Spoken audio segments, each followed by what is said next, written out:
Good morning, everybody. This is June 30th. Welcome to June 30th, Sunday. It's called Bible study, but we frankly aren't going to be doing much Bible study, and we're just going to talk a little about various random things, like, of course, Joe Biden, who I thought did just fine with the. I'm with Harry Sisson.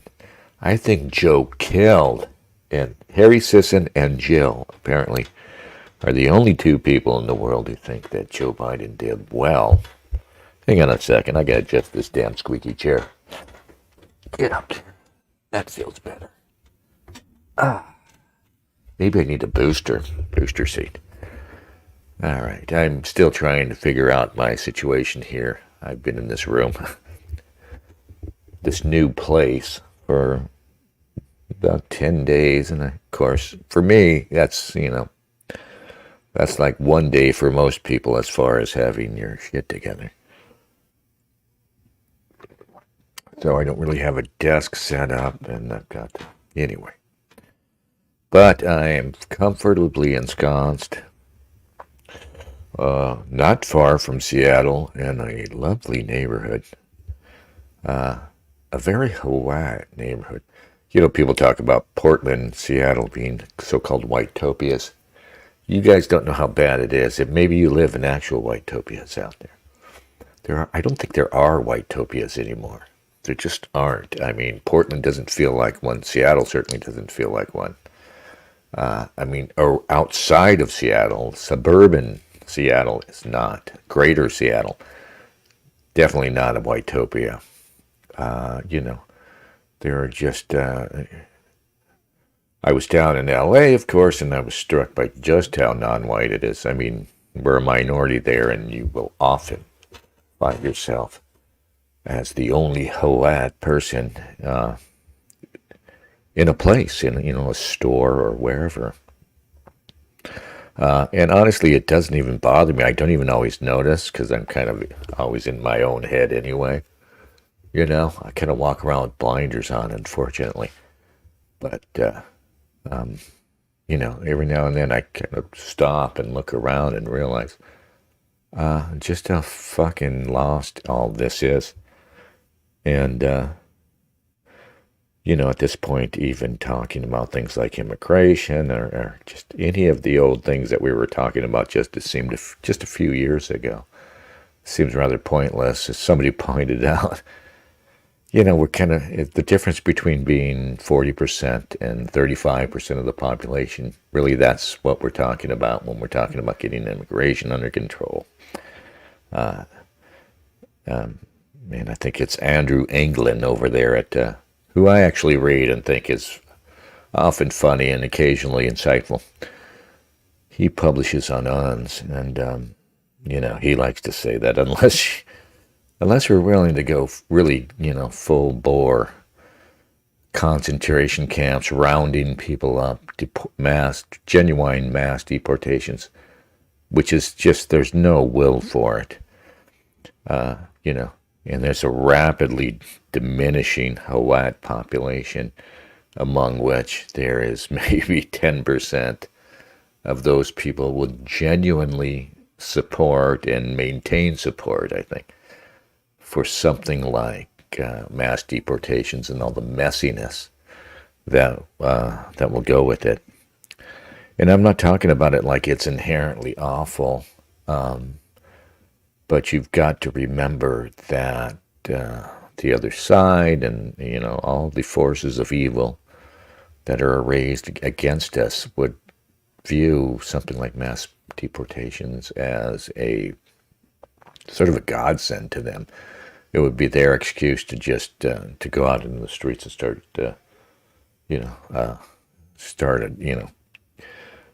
turn the Civil War hot. I mean, there would be so much rioting and so much violence coming from the other side that would have to in turn be met with more state violence. And if you're, us, you have to think about what is it we're asking for now. We're asking for state violence and we're asking for state repression. because that's the only way it would happen. Again, mass deportations, rounding people up, interrogating people. And we have a state, obviously, that we can't trust, which is basically a force for evil. So, anyway, cheerio, right? Happy Sunday. So I watched the debate, and I gotta say, I didn't realize how bad it was, because I've been watching clips of Biden, obviously, and I found myself on the way up, moving back to Seattle. We drove and made a couple of stops along the way, visiting people. And I found myself at a table with some really nice yuppies, like 70s. They're in their 70s. Super nice people. A ridiculously nice couple. And these are people that, unlike me, are well educated, and they are socioeconomic standing, right? I'm always a little embarrassed being around these people. And we found ourselves talking about Biden, and I was astounded. You always hear this from people, but it's true. When you come and meet one of these guys face to face in real life, and this old dude, he's about 70, like I said, nice guy, educated guy. And I forgot that these guys they don't think anymore. I assume there's no one left who thinks anymore, but this dude thought that Biden's fine. Biden's just fine. And I thought, no, everybody knows. Everybody out here, including the Democrats, know.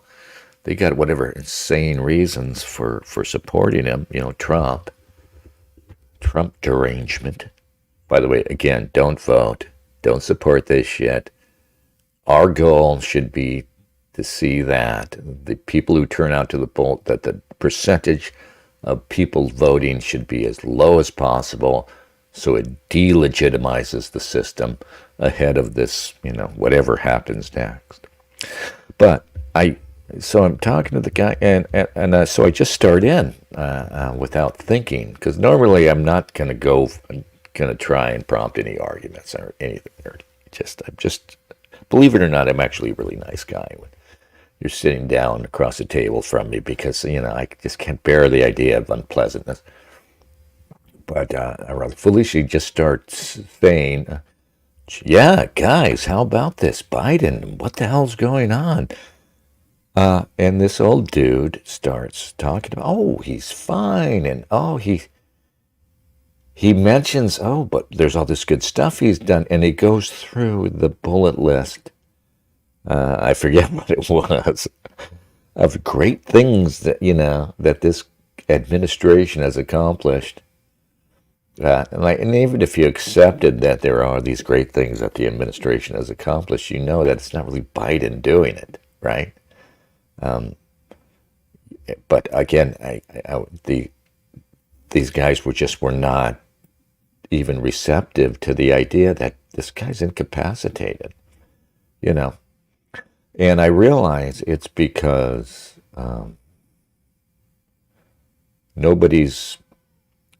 they're not actually watching the same clips that, everybody's kind of siloed off.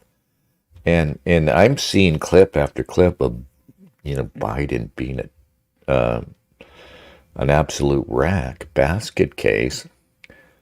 And other people aren't seeing them, apparently. And these people out there, they got a shock when when they tuned into this debate. And I heard like 80 million people watched. They didn't know.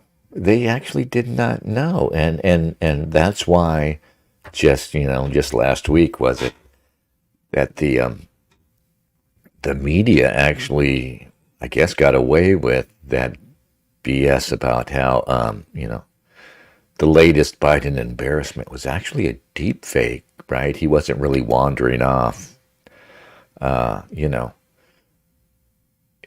the silly thing about, did he shit his pants? It's so, It's so embarrassing for this country. This is what we're talking about. Did our president shit his pants in public or not?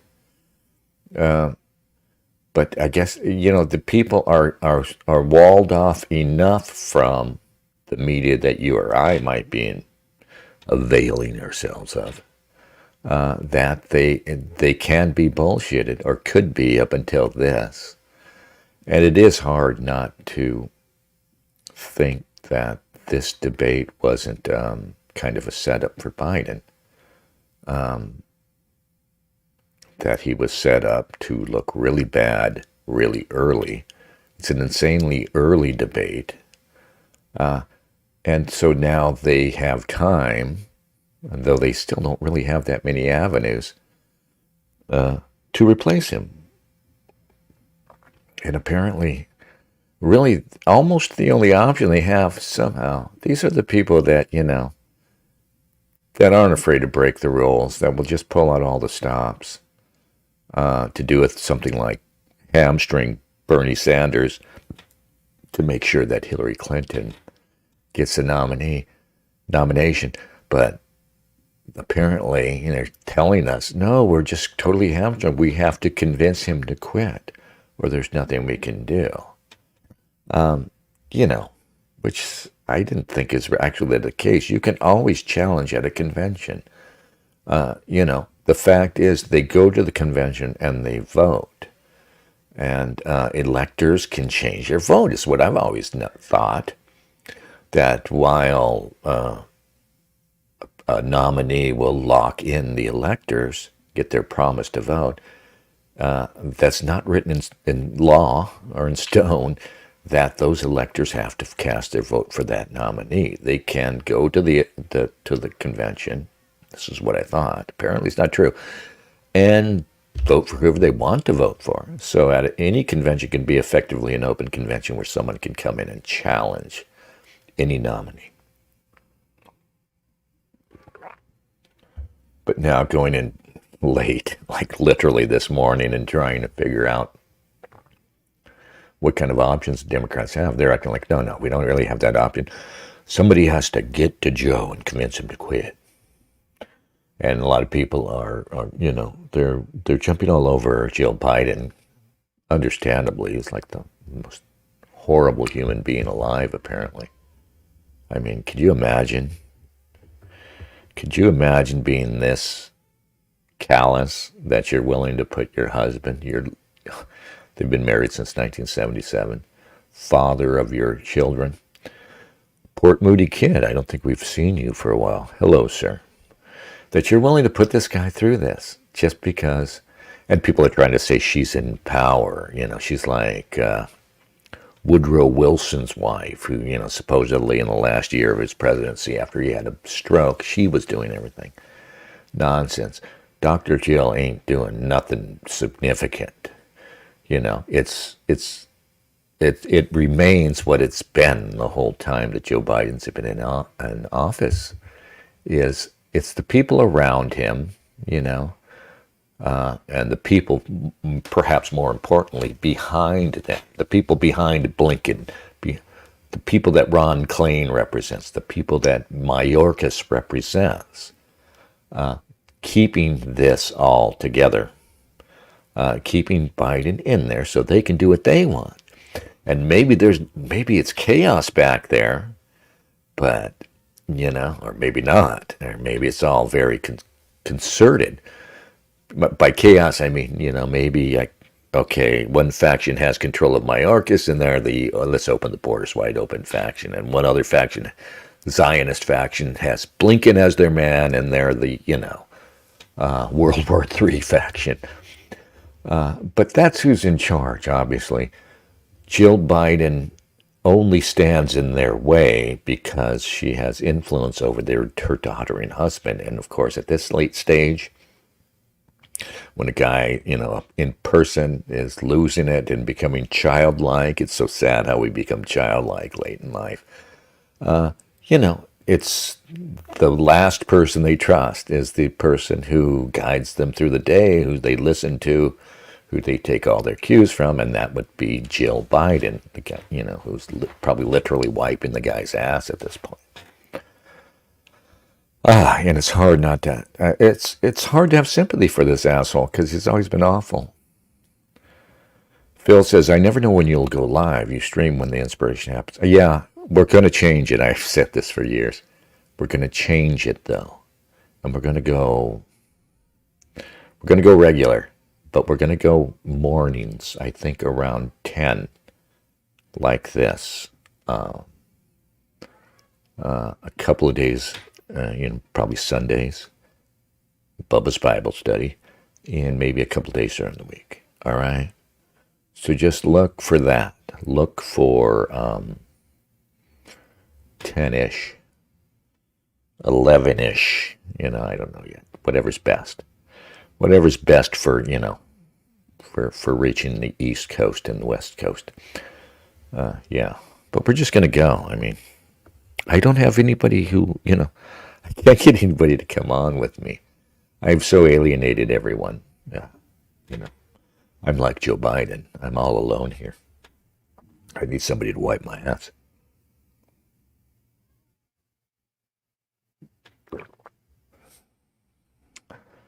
Anyway, Jill Biden is not in control. She's gatekeeping,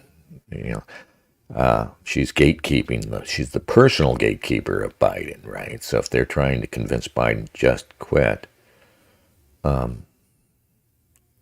she obviously stands in between them and doddering old Joe. And she appears to be the most evil person in the world, and I don't think it's because she's running the country. It's just because she's dreamed her whole life of being first lady. She's dreamed of this her whole life. I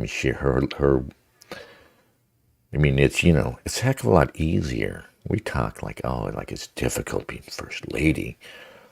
It's like being one of the biggest celebrities in the world. For someone like Joe Biden, who really has no reason, no earned merit for celebrity, right? She's not beautiful or brilliant or has no special quality. Because we all want to be movie stars, I think. We all want to be like royalty or movie stars. Everybody. Even if you can't sense it anymore, you get older and it's such a dead dream. Everybody wants it. Just about everybody. And so she just likes, meeting George Clooney one day and then the next day Elton John. Though I don't know why you would want to fucking sit with either one of these boring fucks, but yeah. It astounds me that so much of the conversation around are we going to get Joe to quit is now about, it's a family decision and, like people outside of the Biden inner circle seem to accept. What's wrong with fucking people? They seem to accept somehow that Joe's personal desires, his family's needs, have any bearing on whether or not he should stay in or not. My attitude would be, fuck your family. What are you talking about? Like your needs, that's all on you. You've come to us, you're come to be the president. That has no bearing that's the dumbest thing in the world. That does not rate any consideration outside of your concerns, you know what I mean? But people are, they respect that. And I'm astounded. I maybe I'm not a normal person, but I'm astounded that people like Biden, the Biden family, any family would be willing to do what the Biden family is doing right now. Endangering the country by putting this fucking slobbering old fool in there just because it's good for the family, right? Forget the country. Forget that the world could, it could be World War III. The historical forces they are fucking with, right? No, but the family. Man, fuck these people, they should all just, anyway. Yeah, family privacy. Whatever. I don't know. Should we watch some of this debate? Where is it? Okay. And so I watched it again. That's what I was saying earlier, right? I always get off on these tangents. I watched it, and I knew he was doing awfully, but he did exactly what I expected. And I was shocked to see just how complete the how completely everybody on that side, on the left, how completely and honestly disappointed they were, because we've been watching this daughter and old fool the whole time, and it just won't stick in their little brains. Like I said, I was talking to these nice old people, and I'm wondering what they're thinking now. I want to see these people again and say, I told you so, because I'm telling it, and they just, oh, no, he's good. The country's great. He's, what about that Medicare option and all this shit that makes my eyes glaze over, the wonky stuff. No, I was shocked that people actually, finally, it finally, it's unavoidable for them. And I'm shocked because I guess that means, like I said, that they simply haven't been watching the same media as you or I, and simply have been the media has still effectively sheltered them from reality. The media somehow still can bullshit you, even though there's all these, there's all this dissident media out there. There's Twitter X, and there's, Rumble and YouTube. I know these are still regulated platforms, but there's enough dissent out there that you would think that just everybody knows, but no, apparently not. And I think Glenn Greenwald said it, that this debate, which everybody was thinking was a setup for Trump, right? Oh, they're not going to be fair to him, this or that. It actually helped Trump greatly. He wasn't great, by the way. He was his usual self. He's not focused. You got to remember how low the bar has been set for rhetoric and for things like political debate. That the rules of the debate, I think they could mute him. There was no live audience to play to. All of this forced Trump to control himself. And one thing I've always thought about Trump, even back when I supported him, was, God, if this guy just would step up his game and become more serious. I mean, I know what got you there is the crazy, red meat, WWE style, but once in the office, you should strive to be articulate and eloquent, I dare say it at moments, and pick up your game a little. You can still periodically go to the populist WWE style. I mean, you have to. But if he had just, and I think he has kind of matured a little with his rhetoric. That's what this debate forced him to do, though. Forced him to be controlled, and that horrible split screen. Again, I still I thought they were all going to say, "Oh, he did fine," but Biden did fine. But that horrible split screen, where every time Trump is talking, you see that crazed look on Joe Biden's face, that crazy childlike, weird wide-eyed look that he's giving Trump. I mean, it was just horrible for him. And voice is huge. People don't appreciate how important voice is for everything. But just voice, obviously. Trump still talks like a normal guy, He still talks like like he's been talking his whole life. I mean, he has a voice that sounds like, a normal person. And Joe is just wheezing. When you're literally wheezing out your words, it's because your whole body is weak and your lungs are weak. Everything's falling. Everything's fading on you. And you could see that with that dry, hoarse-voiced whisper, aside from the mumbling, aside from the content, which is absolutely ridiculous. But yeah. Okay, let's watch a little. Good evening. I'm Dana Bash, anchor of CNN's Inside Politics and co-anchor of State of the Union. I'm Jake Tapper, anchor of CNN's The Lead and co-anchor of State of the Union.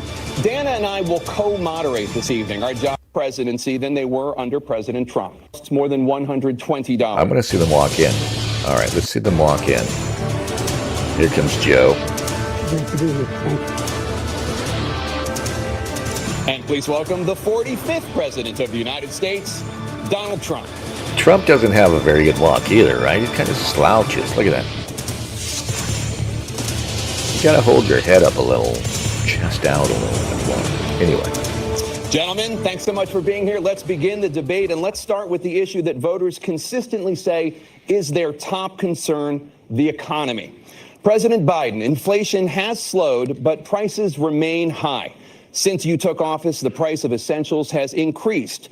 For example, a basket of groceries that cost $100 then now costs more than $120. And typical home prices have jumped more than 30%. What do you say to voters who feel they are worse off under your presidency than they were under President Trump? We got to take a look at what I was left when I became president and what Mr. Trump left. Oh, God, he's already lost the voice. That was in free fall.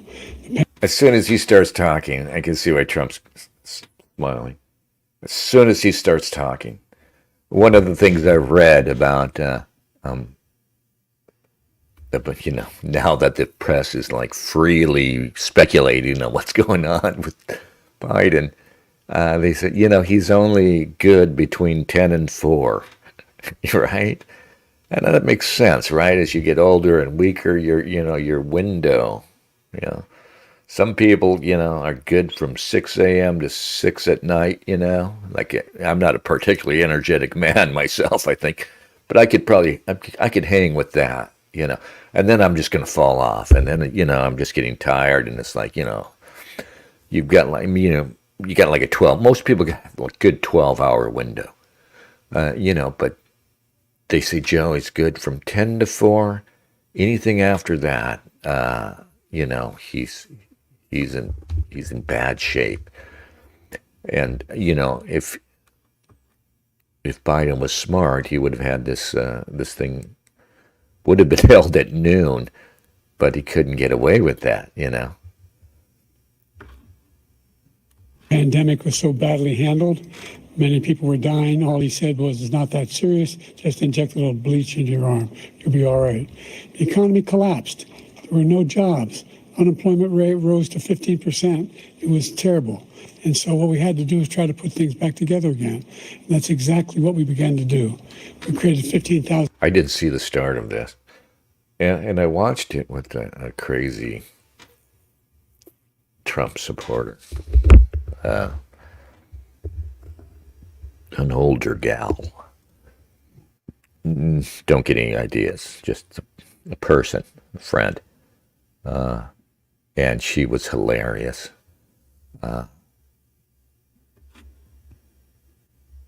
Just watching this and goofing on them. New jobs.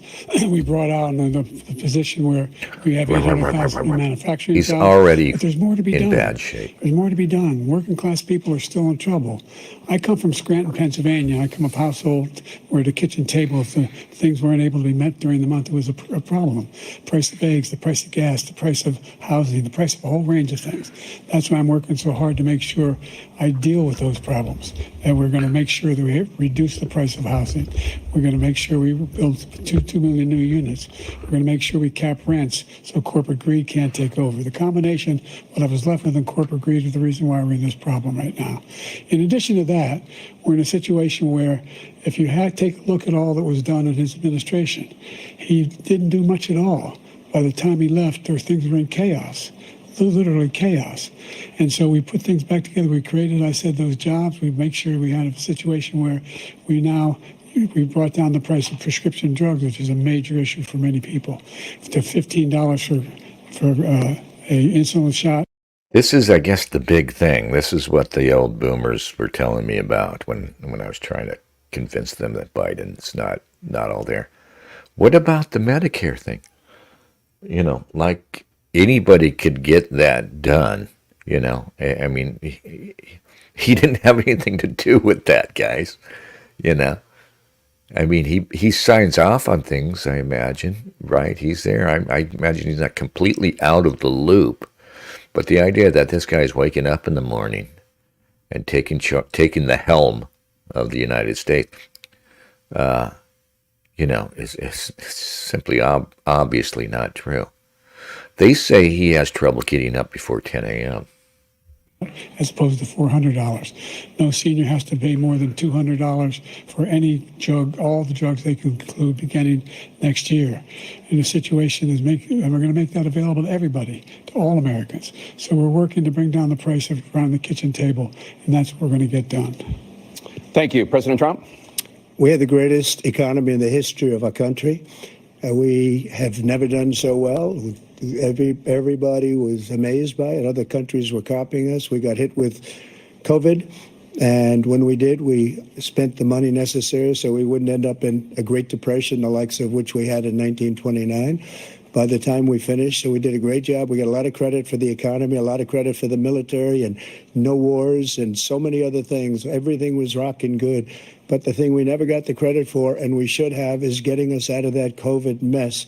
He created mandates. That was a disaster for our country. But other than that, we had given them back a country where the stock market actually was higher than pre-COVID, and nobody thought that was even possible. The only jobs he created are for illegal immigrants and bounce back jobs, a bounce back from the COVID. He has not done a good job. He's done a poor job, and inflation's killing our country. It is absolutely killing us. Thank you. President Biden? Well, look, the greatest economy in the world. He's the only one who thinks that, I think. I don't know anybody else who thinks he had the greatest economy in the world. And, the fact of the matter is that we found ourselves in a situation where his economy, he rewarded the wealthy. He had the largest tax cut in American history, $2 trillion. He raised a deficit larger than any president has in any one term. He's the only president other than Herbert Hoover who's lost more jobs than he had when he began, since Herbert Hoover.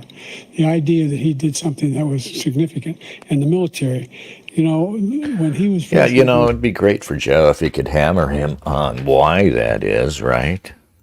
Trump was rolled right into the COVID fiasco. But Biden has to pretend that, I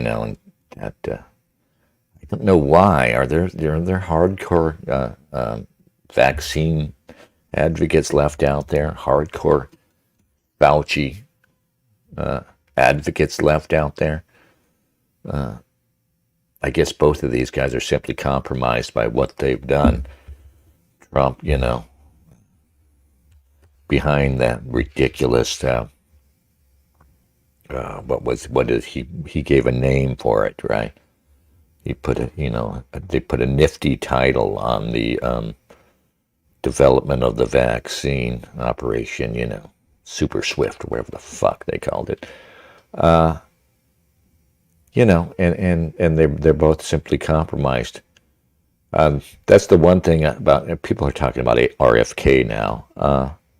I think I fucking hate RFK now just because he's so pro-Zionist and underneath apparently a dummy shitlib. Really. After you get past his skepticism toward the vaccine regime, really there's nothing there. He's kind of like Trump. He'll talk a good game about keeping us out of foreign wars, but maybe he won't actually do it. And the reason I'm telling you not to vote, I'm imploring you not to vote, is because we don't get to talk about the one most important the single most important issue facing us, the one existential issue, and that's the power that Israel holds over your foreign policy, and the power, the power that obviously the diaspora holds over us in domestic policy and just the culture of subservience that is forced upon us, that we have to, somebody came to me and said, oh, they mentioned the movie, what is it? Zone of Interest. Oh, I hear this is a really good movie. I'm heartened too. This is a lefty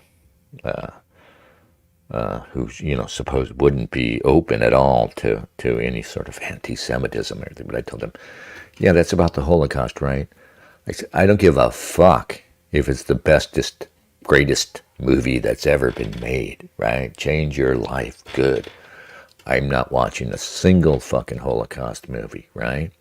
You come to me with your Holocaust movie, I'm going to stick it up your ass, right? I wish somebody would come to me. I wish there were DVDs and they would come to me with a DVD. You want to watch this? And it would be up their fucking ass. I don't want to hear. I don't want to see anything about World War II, about Nazis, right? Who's that British director? The guy who married Madonna, right?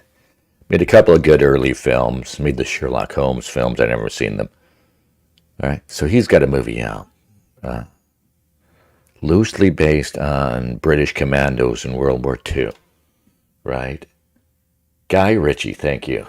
And Guy Ritchie has one out about something about ungentlemanly warfare. And it's about, look at these tough guys.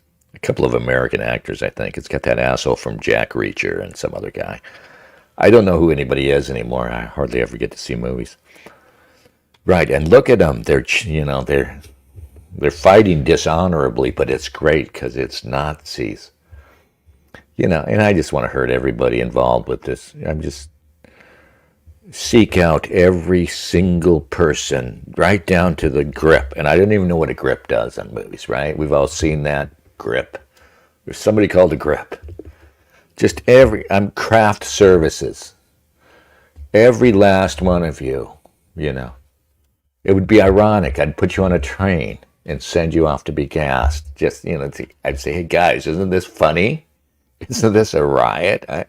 The irony, right, of what's happening to you. But I'm just so fucking sick of it. And people need to understand, that, good movies, good music, good comedy. Because this is a lot of things you would have to give up if we're ever to establish our freedom from these people. There's a lot we'll have to give up. But it's better to live, and it's better, in a very real sense, to have your own culture, obviously. We don't have our own culture. I like to say we don't have our own foreign policy. We don't have our own culture. And I hope there's younger people out there realize it. I didn't realize it until I was well into, middle age. That, the comedy, movies, and even music that I was enjoying were presented to me by people who are not of my culture. And the habits they were inculcating in me and developing and nurturing in me, the things that were getting me to laugh at, were not natural to me.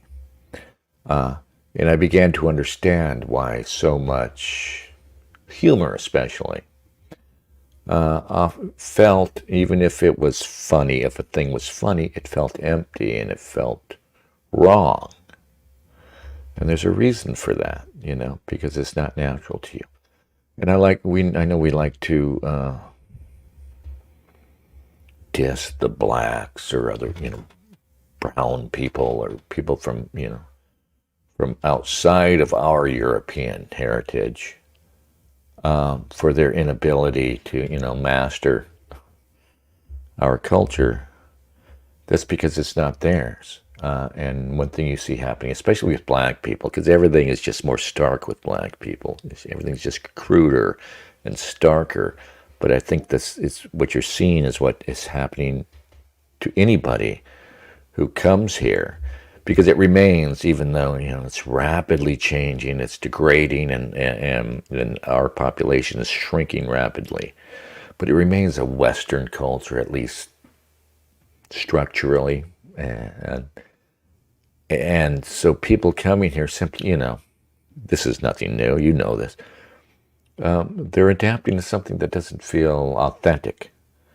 And above all, you see that's what's happening with black people. They don't know. No one lacks self-awareness more than black people. They don't understand. But all their hatred, all this, this inconceivable hatred, right? This apparent inability to appreciate all the good things that come from supposedly white culture, is that it doesn't matter if it's good. They don't. It's not an objective question to them. It's just, is it authentic, for lack of a better word? Does it feel like mine? Is what a person thinks. It's what a person. You don't think it. You feel it. And that's another reason why it's hard to see it. That's another reason why you're so easily manipulated. Because this is base of your brain. This is in your blood. This is things you don't think about. And, it's only after achieving maturity, or if I was a smarter person, I would have caught it early on, like I see a lot of. I'm embarrassed to see young guys, I think, who get it. They get it now, and maybe it's just because we live in a different time. But they get it. They're in their 20s, and they get it already, I think, even if they don't articulate it. Anyway, let's see how these geezers are doing. We're still killing people in Afghanistan. He didn't do anything about that. When he was president, we were still finding ourselves in a position where you had a notion that we were this safe country.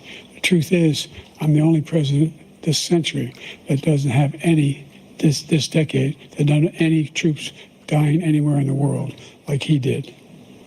President Trump, I want to follow up if I can. Am I allowed to respond to him? Well, I'm going to ask you a follow-up. You can do whatever you want with the minute that we give you. I want to follow up. You want to impose a 10% tariff on all goods coming into the U.S. How will you ensure that that doesn't drive prices even higher? It's not going to drive them higher. It's just going to cause countries that have been ripping us off for years, like China and many others, in all fairness to China.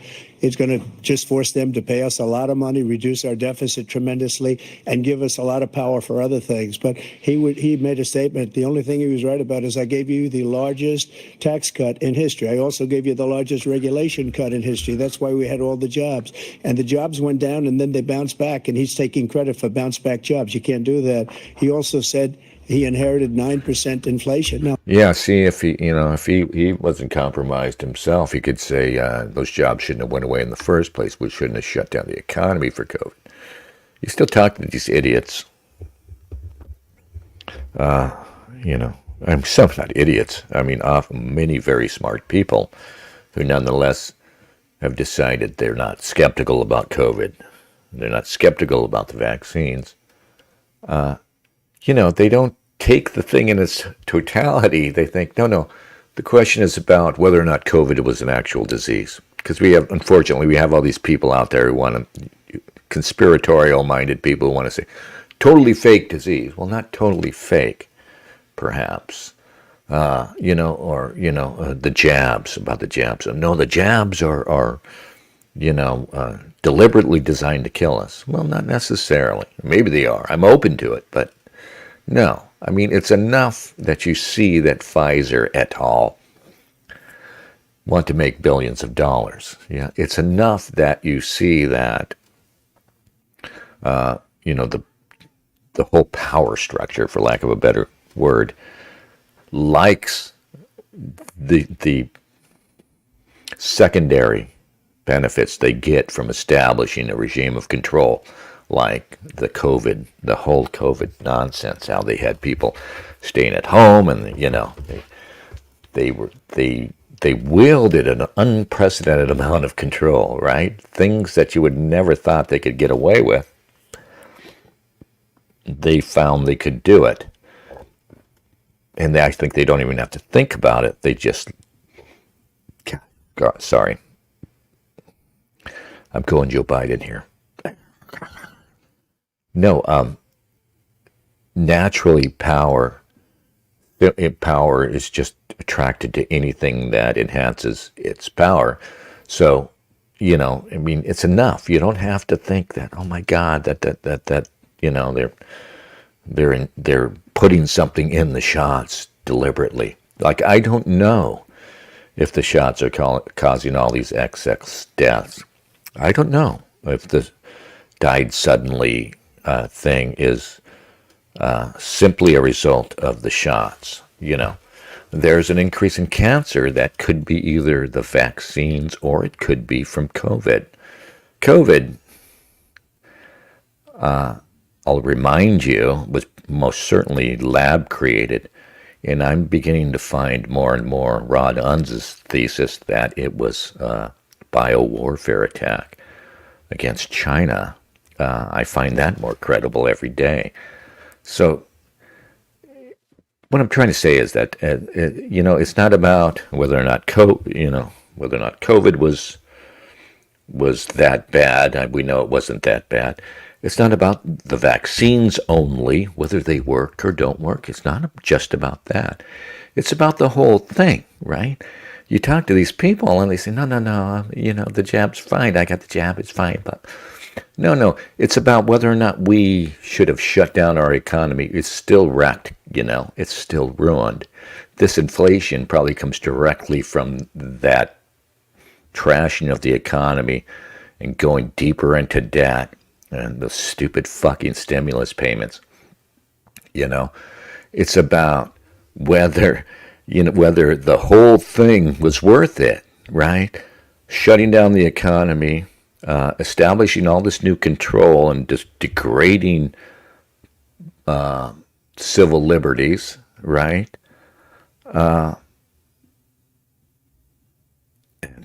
There's a third point. It's escaping me. Like I said, I'm going Biden. It's about whether that was a good idea versus what was the alternative. Well, we could have established a sensible reaction to it.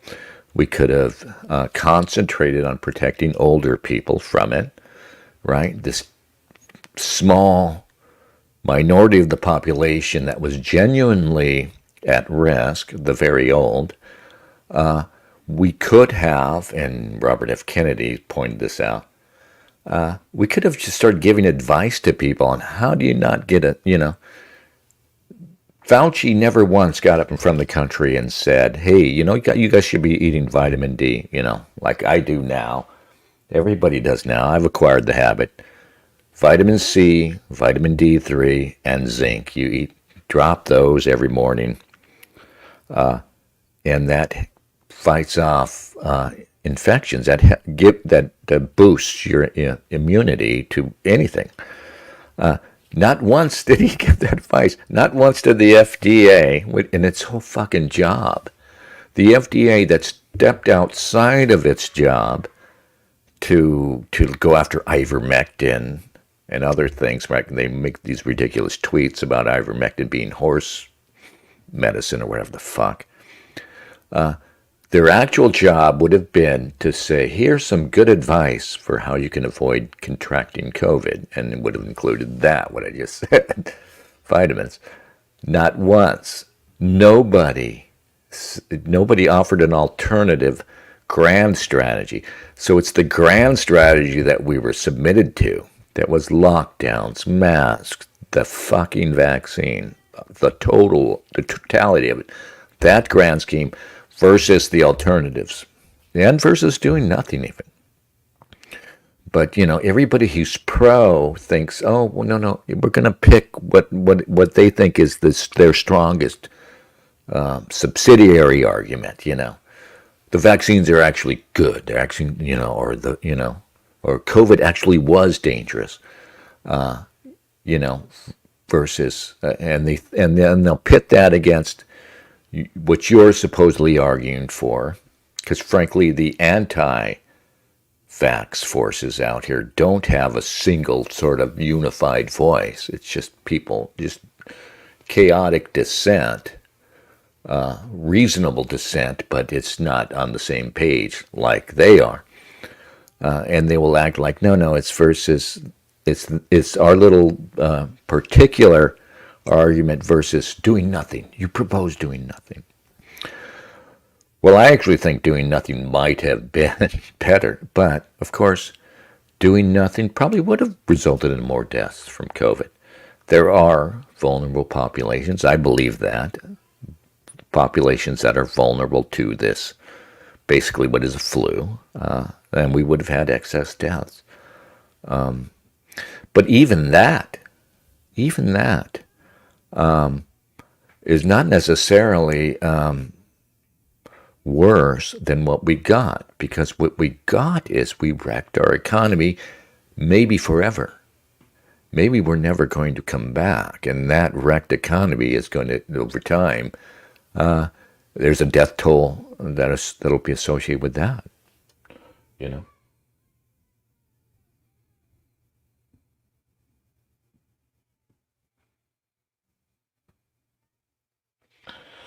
Oswald, I offered that I should reach out to Jonathan Pohl for trying to get somebody to come in here and help out. And Oswald said, Pohl is just the goyish Elliot Blatt. Of course, I don't know who Elliot Blatt is. The only problem I have with Jonathan is that I only know him on Twitter now, and he's always bitching about being poor, and he's frankly revealing too much. You know, he's got a crappy menial job because he can't get work as a professor. Yeah, because he's probably banned. You know, he's been honest under his own name, and he probably can't get work because of it. But you know, dude, don't. For one thing, people don't want to see you complaining all the time. For another thing, you don't reveal too much. Don't give these assholes, you know, I don't have a great job. I mean, it's not a bad job. But I'm a working class dude, you know. I'm a working class schmuck, and, you know, a good half of the population, you know, on the higher side of income from me, you know, would look down their nose at me. So yeah, you don't have to talk about it. You don't have to fucking talk about it. But also, Jonathan's decided he's going to politicize it, and he's decided, how does he put it? That nobody with money is any good now. Now he's decided, right, that nobody with any level of success is any good. Oh, here's what I find problematic. Now he says that success has nothing to do with intelligence or, you know, merit, generally, you know. It's just coming across as bitter, you know, obviously. Just stick to it, man. I mean, and you got this really shitty job. You can get a better job. You can still get better jobs out there, you know, no matter who you are. And you don't even have to work the fucking gig economy, which I think is kind of bullshit. You know, people tell you, oh, you know, you can drive Uber, you can drive Lyft, or you can do DoorDash. That, I don't know how viable that is. I mean, maybe I did Lyft, was it? One summer, way back in the day, like 2017 or something. Had all kinds of crazy stories to relate about it. But it was, I was doing it like, you know, second job. And I couldn't imagine living off of that. You know what I mean? I guess you could just do it like 12 hours a day and run 10,000 miles a week on your car. And that's the thing people don't think about with that Lyft or Uber. To make any money, I think you have to just run your car into the ground. And I still see them out there, and the people, and they're usually in nice cars. Often it's two people for some reason, right? And, it's like a couple. I guess it's kind of not like working, right? We're in the car and we're doing this, but we're doing the same thing we would do at home, sitting around talking. Oswald says Blatt is Luke Ford's latest regular. Yeah, well, with a name like Blatt, you know, he must be very, very, very charismatic. I can just imagine the snooze fest. Luke Ford, talking about whatever the fuck they talk about over there. Like, Luke, what do you have to talk about, Luke? I mean, you're just conventional views on everything. If your views are conventional, we really don't need to hear from you. We want to hear interesting people. Right or wrong, we want to hear novel takes. We want to hear creative analysis. We want humor. We don't want your lame ass shit. Just, stop it. Okay.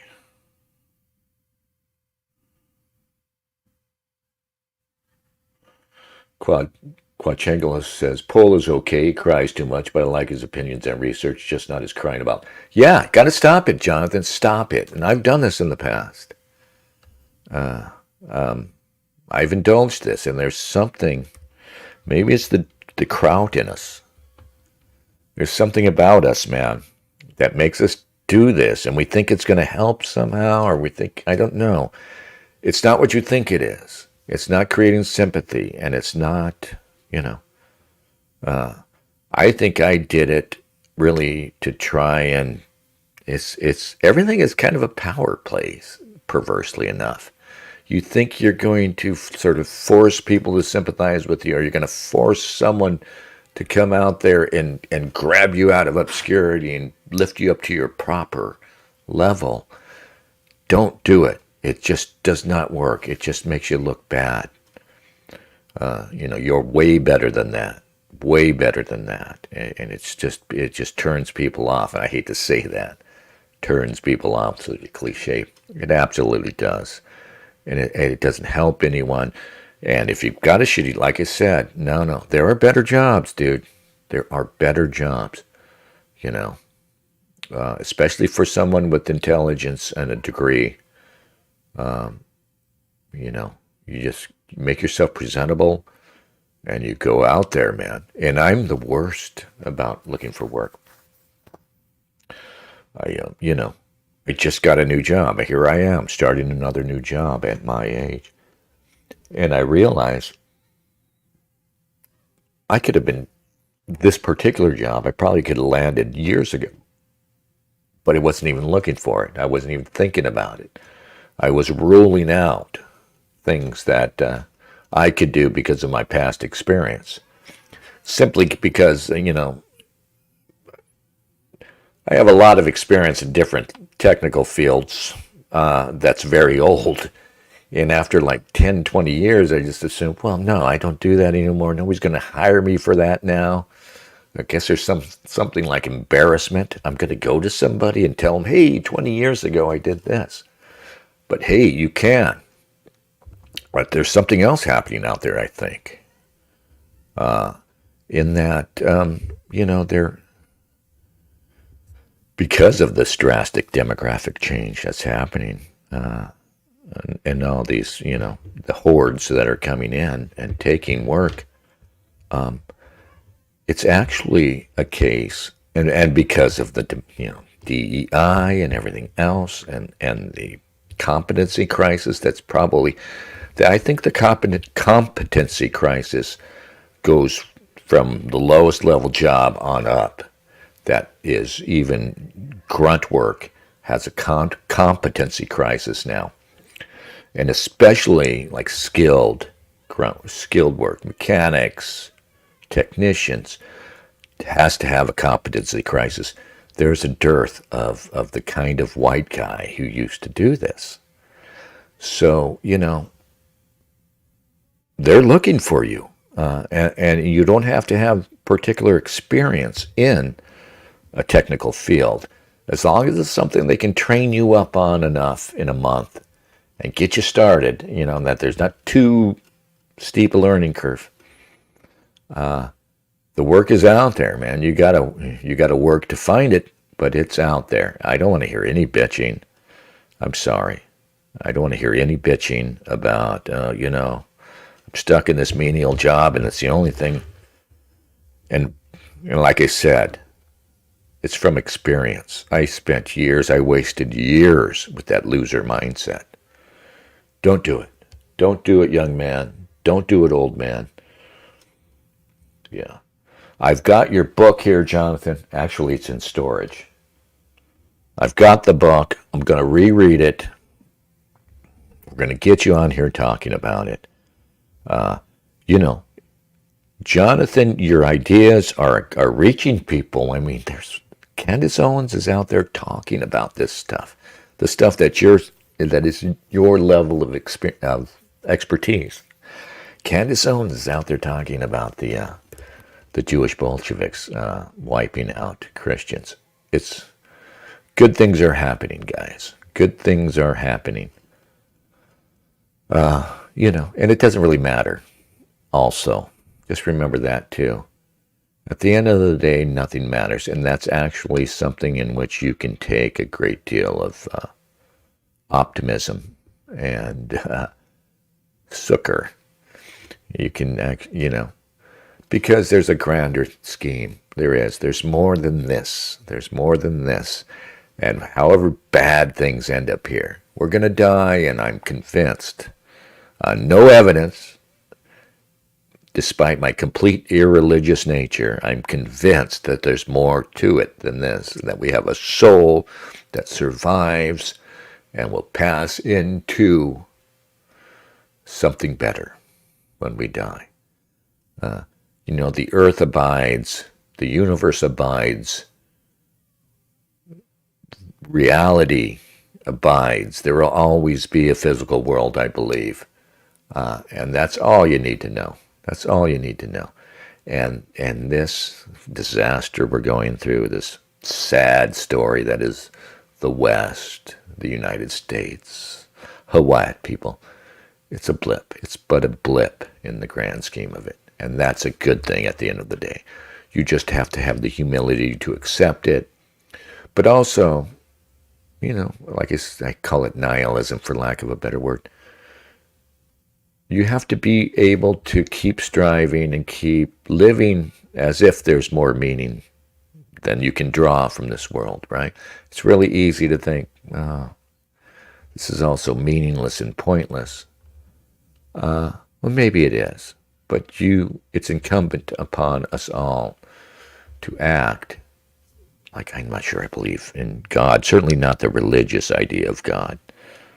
I certainly don't believe in Christianity or these Abrahamic religions, but I still believe that I have to act as if there's a God.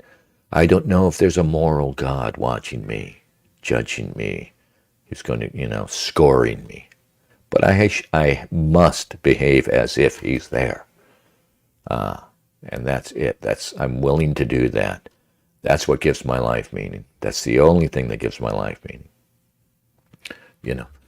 And that's what I advise for anybody who has lost their religion. Okay, don't lose your morality, though. Don't lose your concept of it. He inherited almost no inflation, and it stayed that way for 14 months. And then it blew up under his leadership because they spent money like a bunch of people that didn't know what they were doing. And they don't know what they were doing. It was probably the worst administration in history. There's never been. And as far as Afghanistan is concerned, I was getting out of Afghanistan, but we were getting out with dignity, with strength, with power. He got out. It was the most embarrassing day in the history of our country's life.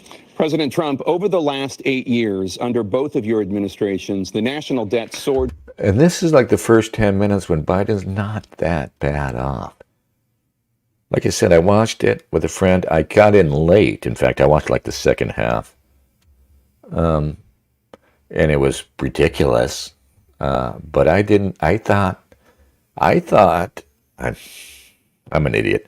I thought that I was going to wake up the next day and find these guys, the Jake Tappers of the world out there saying, trying to spin it. And say, okay, yeah, he did fine. But it's universal, absolutely universal that they know that he sucks. But I have to use the little boys' room, so we're going to take a musical break. Any requests? If you look at my recommendations, you can see what I watch. Self-help videos, old boxing clips, animal videos, MMA clips, and stuff about cars and vehicles. All right. I love YouTube for the fact that anything you have to do, any particular task you have, you almost always find it on the tube. So you find some white guy usually telling you for free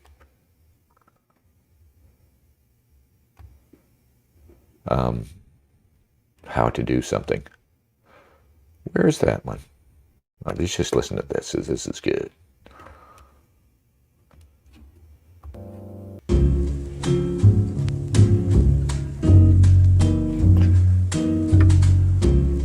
This is not rocking, but it's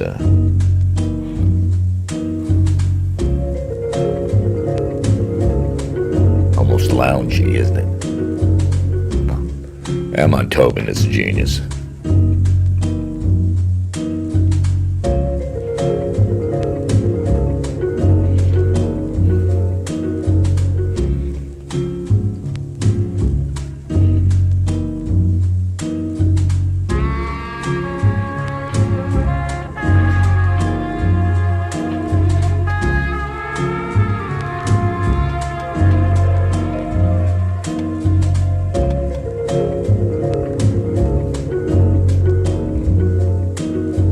I think I have to make more coffee.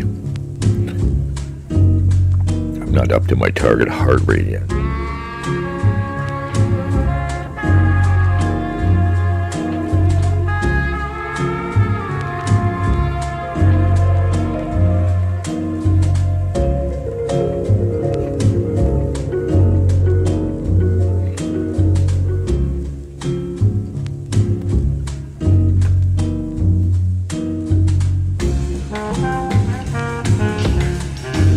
I shall return.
All right, we're back. Yeah, enough of that.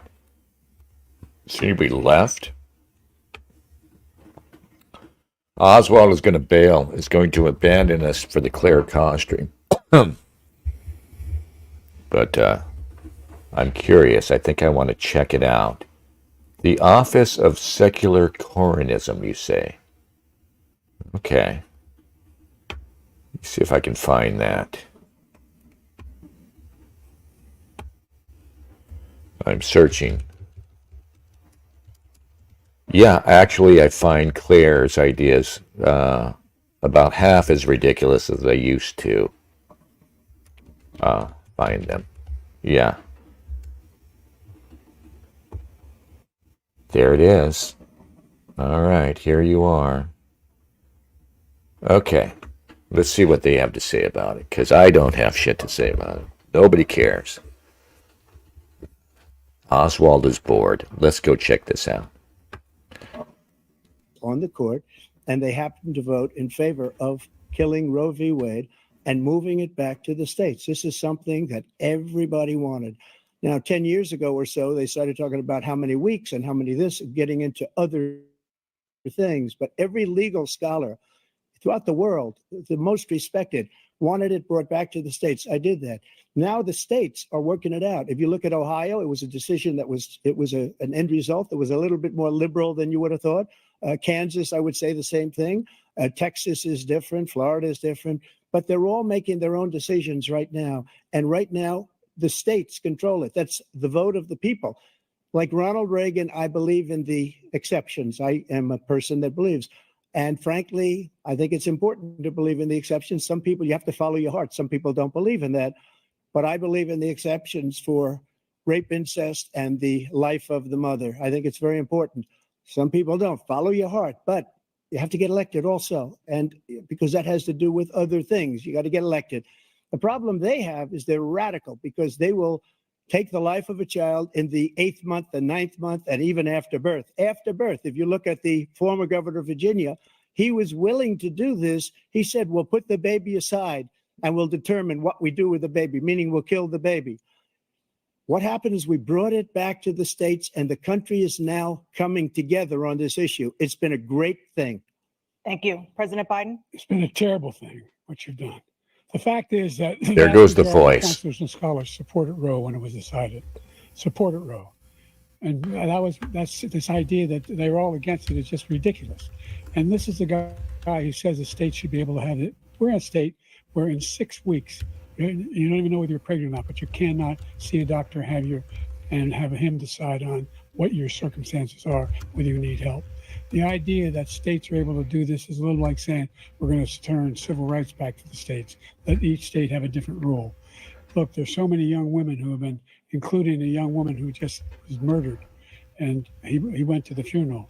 And the idea that she was murdered by an immigrant coming in to Oh, this is good. talk about that. But here's the deal: there's a lot of young women who are being raped by their in-laws, by their spouses, brothers and sisters. It's just ridiculous, and they can do nothing. How about They babysitters? try to arrest them when they cross state lines. Thank you. Oh There God, have look been at many young women murdered by the same people he allows to come across our border. We have a border that's the most dangerous place anywhere in the world, considered the most dangerous place anywhere in the world. And Yeah. he opened it up, and these killers are coming into our country, and they are raping and killing women. And it's a terrible thing. As far as the abortion is concerned, it is now back with the states. The states are voting. In many cases, it's frankly a very liberal decision. In many cases, it's the opposite. But they're voting, and it's bringing it back to the vote of the people, which is what everybody wanted, including the founders, if they knew about this issue, which frankly they didn't. But they would have, everybody wanted brought back. Ronald Reagan wanted it brought back. He wasn't able to get it. Everybody wanted it brought back, and many presidents had tried to get it back.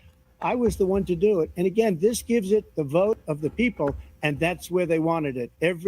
Yeah, that's funny how Biden goes into this weird rant about how there's a in-laws are raping. I don't know why he started with that. Did he mention incest? He's a creepy guy. You know, and we know that he used to shower with his daughter. Look at the look on his face. trimesters. First time is between the woman and the doctor. Second time is between the doctor and an extreme situation. The third time is between the doctor. I don't even know what he's between the saying woman and here. the state. The idea that the politicians, What in the fuck is he even saying here? to be the ones making decisions about women's health is ridiculous. That's the last. No politician should be making that decision. A doctor should be making those decisions. That's how it should be run. That's what you're going to do. And if I'm elected, I'm going to restore Roe v. Wade. So that means he can take the life of the baby in the 9th month and even after birth, because some states, Democrat run, take it after birth. Again, the former governor of Virginia, put the baby down, then we decide what to do with it. Make him comfortable. Remember that? To, as we say, rip. We'll make the child comfortable while we decide. I don't know. Should I go over there, guys? The Roe v. Wade does not. I'm starting to chicken out. That's not the circumstance. Only the woman's life is in danger. She's going to die. That's the only circumstance in which that can happen. Yeah, I guess they're not going to say anything. Term abortion, period. Oswald, Period. they're just going to run it. Under Roe v. Wade, you have Maybe they'll talk later. Abortion. You can do whatever you want, depending on the state, whatever you want. We don't think There's only it's a 2 good thing. people We watching. think it's a radical thing. We think the Democrats are the radicals, not the Republicans. For 51 years, that was the law. 51 years, constitutional scholarship said it was the right way to go. 51 years, Period. Yeah. taken away because this guy put very conservative members on the Supreme Court. He takes credit for taking it away. What's he going to do? What's he going to do? In fact, if the only energy he has is this nastiness, right? Right? When he gets mean, because, that's another old person thing. Board, at 6 weeks or 7 or 8 or 10 weeks, something very, very conservative. Is he going to sign that bill? I'll veto it. He'll sign it. Thank you. Let's turn now to the issue of immigration and border security. This is supposed to be Biden's strong area, the Democrats' strong area. That's why they're talking about abortion already a lot. There are enough women out there, particularly young women, who hold that right sacred, and that they think it's a winner for them. And of course, there are people all the way on the other side who are thoroughly anti-abortion, who think that Trump actually sold them out on the issue by sending it back to the states, by saying that's what he would like to do. But of course, they don't. That used to be the conservative position, and that was a position that, for years, not everything has drifted leftward so steadily. For years, that was the conservative position that was just beyond the pale for the liberal left, that it should be going to the states. No, it's a federally protected right.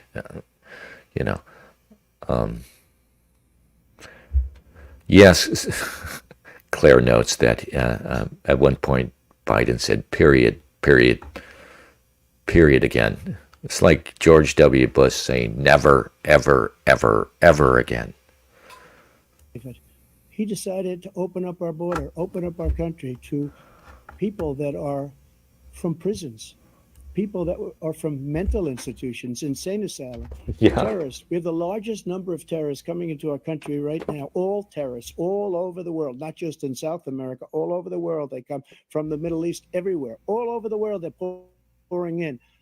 And this guy just left it open. And he didn't need legislation because I didn't have legislation. I said, close the border. We had the safest border in history. I don't know, Oswald. Should we go over there and help out Claire? Presidency. We had, according to Border Patrol, who is great, and by the way, who endorsed me for president, but I won't say that, but they endorsed me for president. Brandon, just speak to him. But look, we had the safest border in history. Now we have the worst border in history. There's never been anything like it. And people are dying all over the place, including the people that are coming up in caravans. President Trump. President Biden? The only terrorist who's done anything across the border is one who came along and killed 3, under his administration, killed an Al-Qaeda person coming in his administration, killed 3 American soldiers, That's the only terrorist that's there. I'm not saying that no terrorist ever got through, but the idea they're emptying their prisons, we're welcoming these people, that's simply not true. There's no data to support what he said. Once again, he's exaggerating. He's lying. President Trump, staying on the topic of immigration, you've said that you're going to carry out, quote, the largest domestic deportation operation in American history, unquote. Does that mean that you will deport every undocumented immigrant in America, including those who have jobs, including those whose spouses are Especially those with jobs. including those who have lived here for decades? They're taking our And if jobs. so, how will you do it? Just 1 second. He said we killed 3 people. The people we killed are al-Baghdadi and Soleimani, the 2 greatest terrorists, biggest terrorists anywhere in the world. And it had a huge impact. Look at the look on everything, Biden. not just border, on everything. You know, it's kind of interesting. Somebody should watch this. You can see the progression of him fading out, of, you know, Biden. When we started out, he was about as energetic as he can get. You know, he was talking, at least he was almost using complete sentences. You know, he wasn't fumbling so much. And he wasn't sitting there gaping at Trump as Trump spoke. You know, with that old man look. By the end of this thing, of course, it's like there's just nothing left of the poor bastard. He's just limp.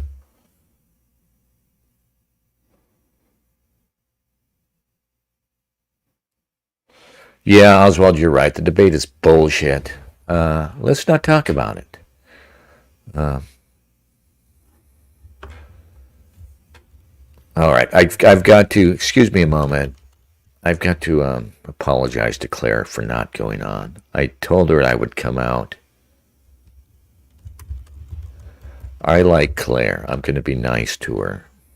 And like I said, I find her half as offensive as I did before when I retained some of my healthy Islamophobia. It's not phobia. There needs to be a better word for phobia. Just, a word for distaste. What's the Greek suffix for, when you just don't like something, not you're phobic, you're phobic about spiders or heights, that's that gay ass shit, that started with homophobia. Islamophobia is even worse. But I definitely don't have much of it left, honestly.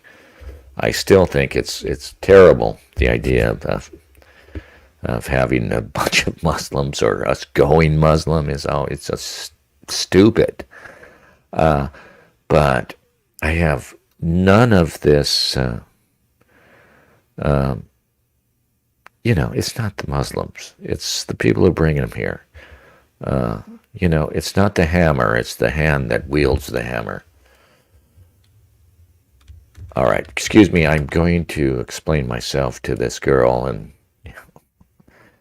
I'm going to beg off. I'm streaming at the moment, dear.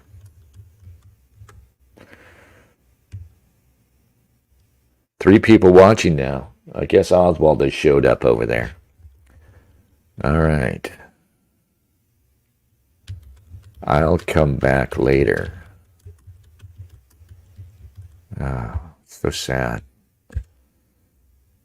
All right. Yeah. I'll just leave this up. Come over here. So, something happened at the State Department. The State Department has decided that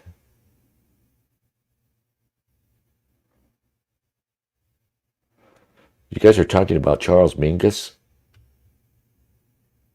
Just tell Claire it's all fake and gay and she'll understand.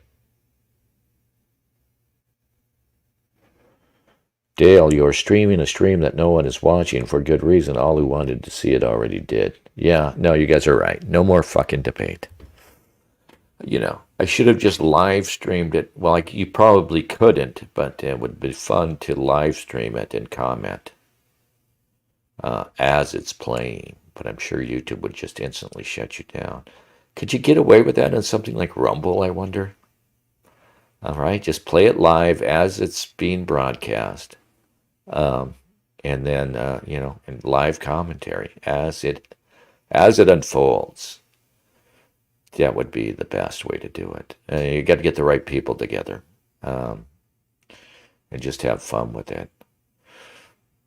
Yeah, I watched it. I said I watched part of it. You know, it is. Are we sharing? You should be seeing a U.S. Department of State, their website, and their Pride Month bullshit. Yeah. Do you see it? Let me just bring this up to speed. See, I'm sorry, guys. I'm looking at my iPad here to see where we're at. It's so funny. Can't I reload? What the fuck, man? Just fucking.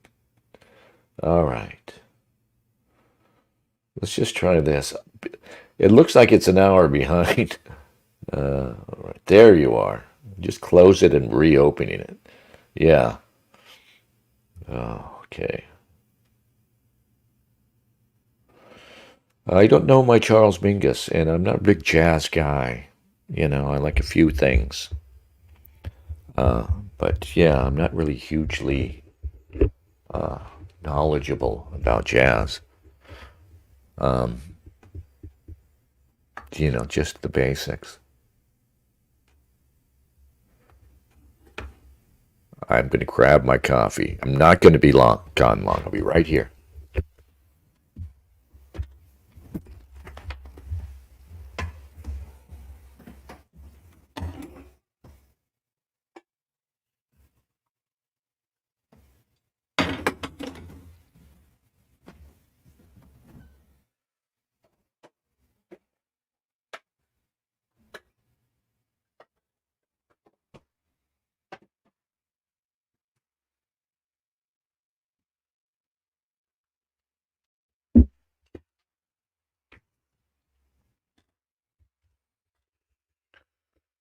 All right.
What's happening?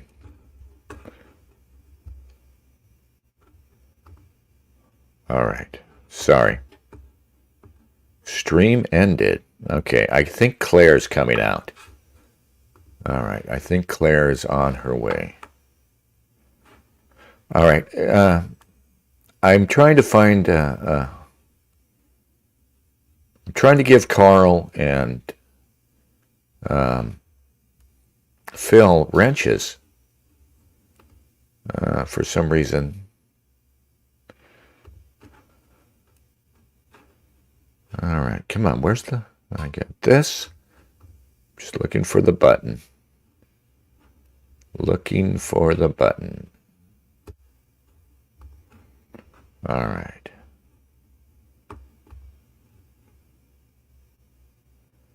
King Kush.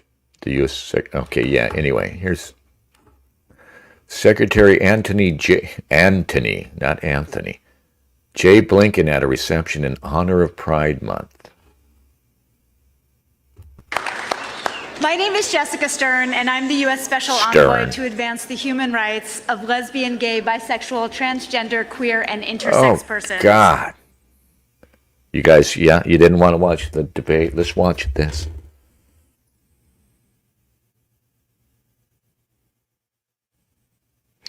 Anyway, Phil, eventually I will find, I'll throw a wrench at you soon. Don't worry. So don't forget to duck. All right. What's happening here?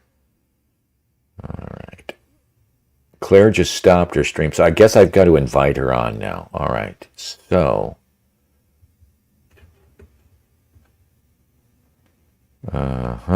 invite, copy, and I think I can just throw this invite right up here in the comments, and anybody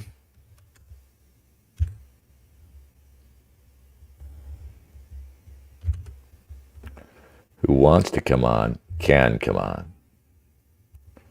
All right? You should come on. Thank you, Kush. You sound like you say that approvingly. The U.S. Secretary is a supporter of LGBTQI. We forgot the plus, Kush, and has been actively involved in promoting LGBTQI equality around the world. I think you approve. And with this picture here, which is kind of gayish, I think we're seeing a new side of Kush. By the way, Kush, aren't you the one who lives on the Ave? I'm coming down to visit you, man. You better be ready. I am going to show up. Get KMG. All right, let's send KMG an invite. Well, KMG will be mad if he shows up and Claire is here. But what we're going to do is we're going to send out an invite. What if I just posted on X an invite just like anybody?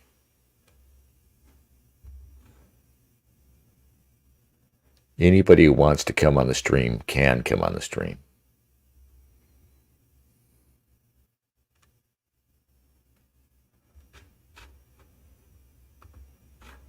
All right, let's just watch this. He's at the wrong.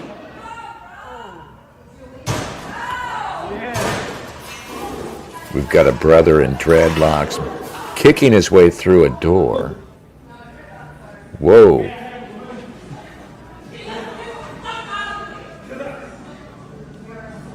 It looks like it could be a hospital, some sort of institutional place. Bro. I'm a citizen.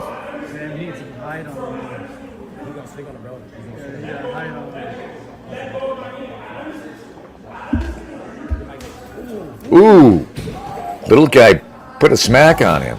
Ooh, takedown. Nice takedown from the little dude. But the big fella's not really resisting. Oh, we got a George Floyd style knee on the, not really on his neck. Looks like it's more like around the jaw. Yeah, I think that brother wanted to get arrested. That brother thinks he's going to get some sort of lawsuit out of that shit. I'm going to post this link up on X. He's at the wrong.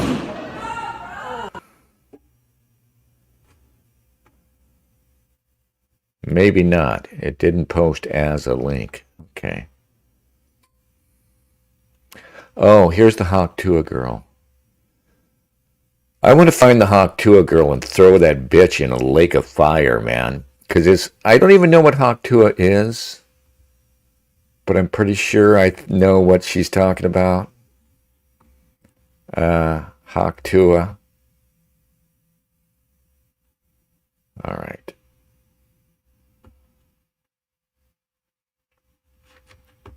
Give me the, I'm sorry, Kush. Kush is near Pendleton, Camp Pendleton, you can hear bombs? That's insane. All right, so let me just check and make sure nobody's waiting in the green room here. I don't even know what it looks like when somebody joins. So if somebody joins, I should see them. Okay. All right, get yourselves ready. This is our own Hawk Tua girl, Claire Ka'a. Yeah, I'm pretty sure what Hawk Tua is about. And like I said, fuck you all for finding it abusing and cute or whatever the fuck. Yeah, fuck off. Hawk Tua girl, fuck you. All right, here we go. Welcome. Hello. Well, hi. Hi, how are you? So glad to hear you again after all these years. Yes, and you look younger than I remembered. There's something about the lighting or something. Say what? Something about the lighting in your room. No, baby's blood. I kidnap Gentile children and draw their blood and consume it in a ritual fashion. And yeah, I'm actually 120 years old, but I don't know why Joe Biden doesn't avail himself of this method. He must be pumped full of, I don't know, baby fetuses or something, which is Yeah. the elixir of youth. You think with all those Jewish people around him, he would know, but it's a real shame how the old ways are lost over time. It's these new Jews don't even know how to draw blood from Gentile babies. I'm sorry. Yes, and E. Michael Jones, he's been very active and actually very creative and do you follow what he says? Yeah, I mean, I kind of offended him on X. I don't know if he saw that, but I find him. He's occasionally brilliant, often annoying as hell. But anyway, what about him? Well, he was saying that. I mean, to add on to what you said about the degenerate Jews who don't know the old ways, and you were saying all they can say is that he had relatives who died in the Holocaust, and that America doesn't know how to talk anymore, and this Jewish foreign secretary, what do you call it? I forget now. You have a different name for your foreign. Oh, Secretary of State. Yeah. Secretary of State. He doesn't know how to talk, and because people don't know how to talk anymore, the world is sliding into war. He's on to something.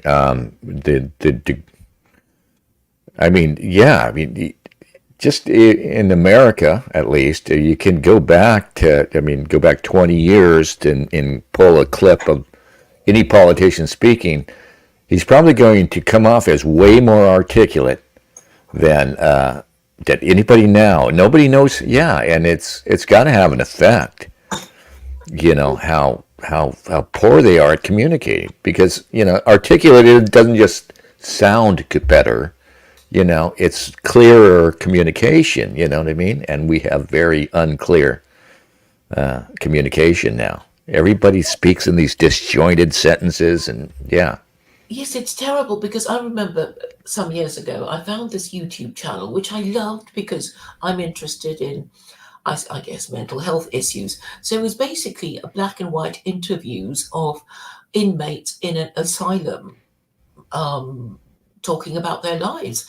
And I remember thinking, but they're so genteel, these Americans in the 1950s. They look so, it's like, and they make so much sense. And that these are people who are inmates of an insane asylum with, issues like nymphomania and schizophrenia and all kinds of things. And they make much more sense. They sound better than so-called normal people now. Yeah. There's something else that people used to. There's more formality back in the day, right? And people would, you see it like. Quiet. because I think it drives us crazy. I mean, okay, maybe Americans started this misgendering thing because Americans would say "you guys" and to a Right. group, even if some of them are female, and then increasingly I'm being called "dude," and I thought I'm not a dude, Yeah. I have and that habit and still. English people would say "mate." And I thought, I'm not your mate, though it's nice that you're, thinking of me in comradely terms. And um, so what you were saying about formality, it's like, yes, it is required sometimes to say sir or madam or young Yeah. man. Um, increasingly, I do say young man. I guess it's a sign of my age. I do too now. It's yes, sir, yes, ma'am, often. Yeah, and I want I want an equivalent for younger, particularly men for some reason, like young sir. That sounds weird, but I do want more formal sort of ways to talk to people. I think it I will all come back because not having, um, yeah, not having these. It's all to do with status, right? If I Yes, know who you are, then I know how to speak to you. But yes. if I assume everybody's my equal and I call my boss by his first name, it will sort of mess me up about what I should be doing and how I should be behaving, I think. There's a false sense of liberation in all of this familiarity, right? Calling the boss by the first name and throwing formality out the window. We think, oh, like we're freer and stuff, but I mean, I think in a perverse way, it's actually we're less free. It's sort of like sexual liberation. You were talking about E. Michael Jones. He's written some great stuff on this. How sexual liberation isn't really. It doesn't really. It's not true liberation. It's more like slavery. I think it was Kevin Michael Grace was talking about. They have. He used to work in an office, and they had casual Fridays, right? Wear whatever you want. And he, for him, Kevin, he's all for formality and old fashioned stuff, and that's great. But and he's explaining how it didn't feel all that liberating. One thing is, everybody all of a sudden is expressing themselves, and all sorts of things come out, like who's got better taste, who's got more money. You know what I mean? It's all of a sudden it's this sort of this competition, whereas before you all wore your suit and ties and it was kind of uniform, and it frankly took that off the table. For guys, it's kind of a good thing that back in the day we used to just wear suit and tie, and like I said, you Yeah, weren't the only competing. decision is what color shirt, what tie, Yeah, because it does drive women crazy too. If they have to choose, from afresh what to wear. And I know somebody who did have a uniform on other days of the week, and of how he reacted to dress down Friday, which was that when he put on something and then he took it off again, to find something more conforming to the idea of smart casual, he realized that he was behaving like a woman, and so he yeah, put on his uniform and went to work and ignored all the people who complained about him not fitting in. yeah. I don't think women are freer because they all have to compete with clothes, right? I don't know how, maybe it's not so much now. It's probably worse now. Clothes, makeup, right? And it used to be that guys, we got away with, we didn't have to, we weren't expected to look, pretty or great, but it's less that way now. And it hasn't benefited us that guys now are expected to compete like women. Metrosexual. Yeah. But yes, I mean, all this change has confused a lot of people, and the more confused you are, the more certain you are that you must have said or done something wrong, and Yes. attribute your depression to something you've done wrong, and I think people just assume that they will get more things wrong the more the laws change and the more confused they are. And I think that is why people have religion. Because really, I mean, what is religion but rules? Who would voluntarily subject themselves to the rules of any religion, apart from the fact that somehow they realized they needed one? Yeah. I mean, And I could see the counter argument, like, we're asking to be told what to do. But there's something to be said for taking off the table all this stuff. All these, what you were talking a moment ago about how, you worry about doing something wrong. Well, you take these problems out of daily life when you establish something like formality or uniformity, right? Informality, all of a sudden we all have to be like little, like, we have to be more interesting. We're confused, as to how to behave. And there's much more opportunity to embarrass oneself, to humiliate oneself by misjudging, yes, particularly with relations with the opposite sex, which are probably the most important relationships we ever have, since it pertains to marriage and parenthood. Yeah, oh, and it's totally lost. Yeah, and this idea of men and women being, pals, right? And we can.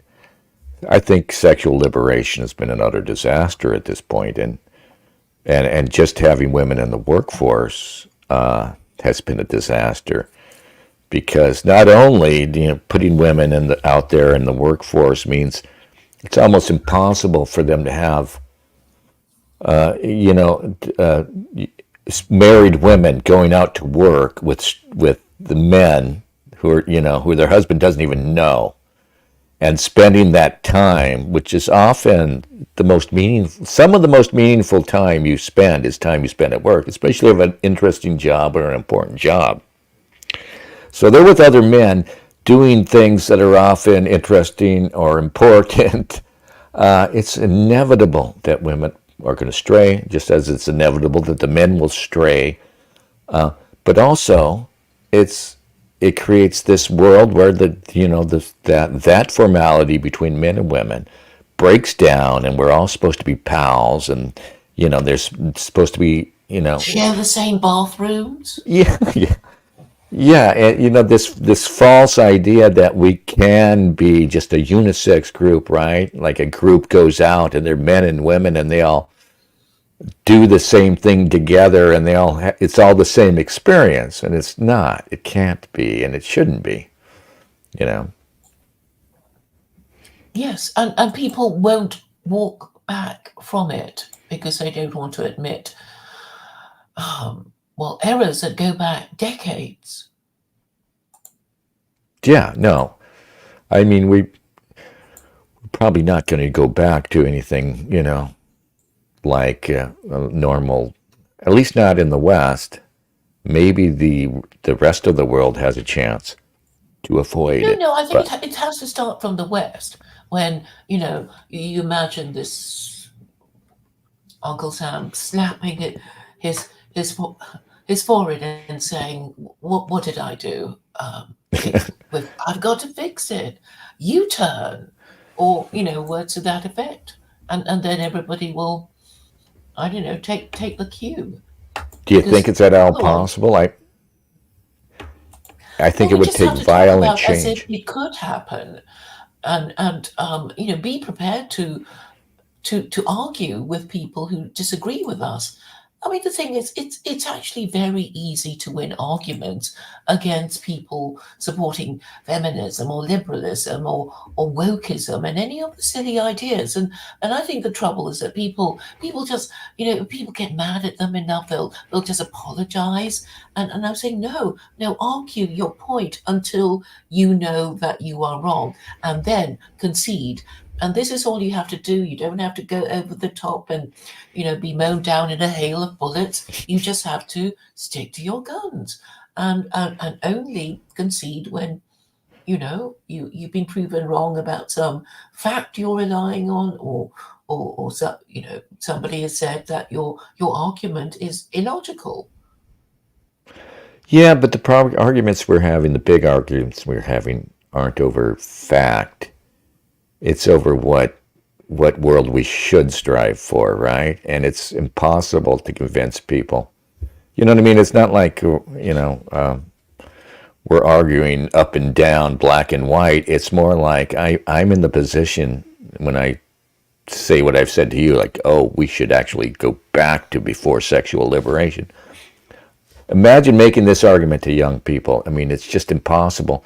They've been brought up completely in this new world, and they can't imagine, how it isn't a self-evident good that women are in the workplace, or that's you can have sex with whoever you want. They can't imagine an argument for going back to a conservative way of life. That's why I think we're going to have to coerce people. Well, you make the arguments first, right? You make the arguments, and then having made sure that you won the argument at a theoretical level, then you can make proposals to implement, whatever solution you've proposed. Because I just don't see how anybody can say, it's too late, we're just going to carry on with our degeneracy and with our democracy. And I'm saying, but you can't you just admit that you were wrong? Yeah. I mean, you can do it in a dramatic way and say, sorry, kids, mum and dad were wrong about our sex and drugs and rock and roll. Yeah, And no, that you're would grab right. their attention. One problem is that nobody really believes that it's possible to change. Nobody, like I just said, that I can't imagine convincing enough people that we could somehow, turn this thing around without violent, sort of revolutionary, drastic change. That we could. All you have to do is control the airwaves, right? You just need CNN and MSNBC to cooperate. Who are they run by? CIA. So who runs the CIA? They've got names, these people. The Director of National Intelligence. The Director of the CIA reports to the Director of National Intelligence. Do you know who she is? Yeah. No, who is she? Avril Haines. And she's really? Yeah, I know the name. And she's so, I was going to say young, but okay, they've got a picture of her looking young. And I think to myself, could she really be the most powerful woman in the world? I mean, I'm assuming everything is run by the CIA, Western media, social media. You don't think so? No, I think there's definitely a power above. Here, I'm going to put her up on the screen. Yeah, there's definitely someone above the CIA, I believe. Someone controls the CIA. The power does not originate in the CIA, just as it doesn't originate in the White House, right? Yeah, look at her. How old is this person? She's maybe 40-ish. What's her story? Why is she apparently the most powerful intelligence operative in the country? William Burns reports to her. CIA run Wikipedia, apparently. I can well believe that. Yeah. I don't know. I think, do you not think, Dennis, that a lot of people are just chosen for their looks? It's like, I mean, Zelensky and Guaido, they were trying to do a color revolution with. Yeah, no, definitely. Some, good-looking guy, and I think it's to pander to the female voter. So, obviously, a whole bunch of forces are needed to, keep the ship of the matriarchy going. And I'm saying a lot of stories seem to me to be geared to the average female voter who doesn't care about geopolitics, who is happy to believe the mainstream narrative, who isn't going to look it up, herself because she's too busy and she's not interested anyway.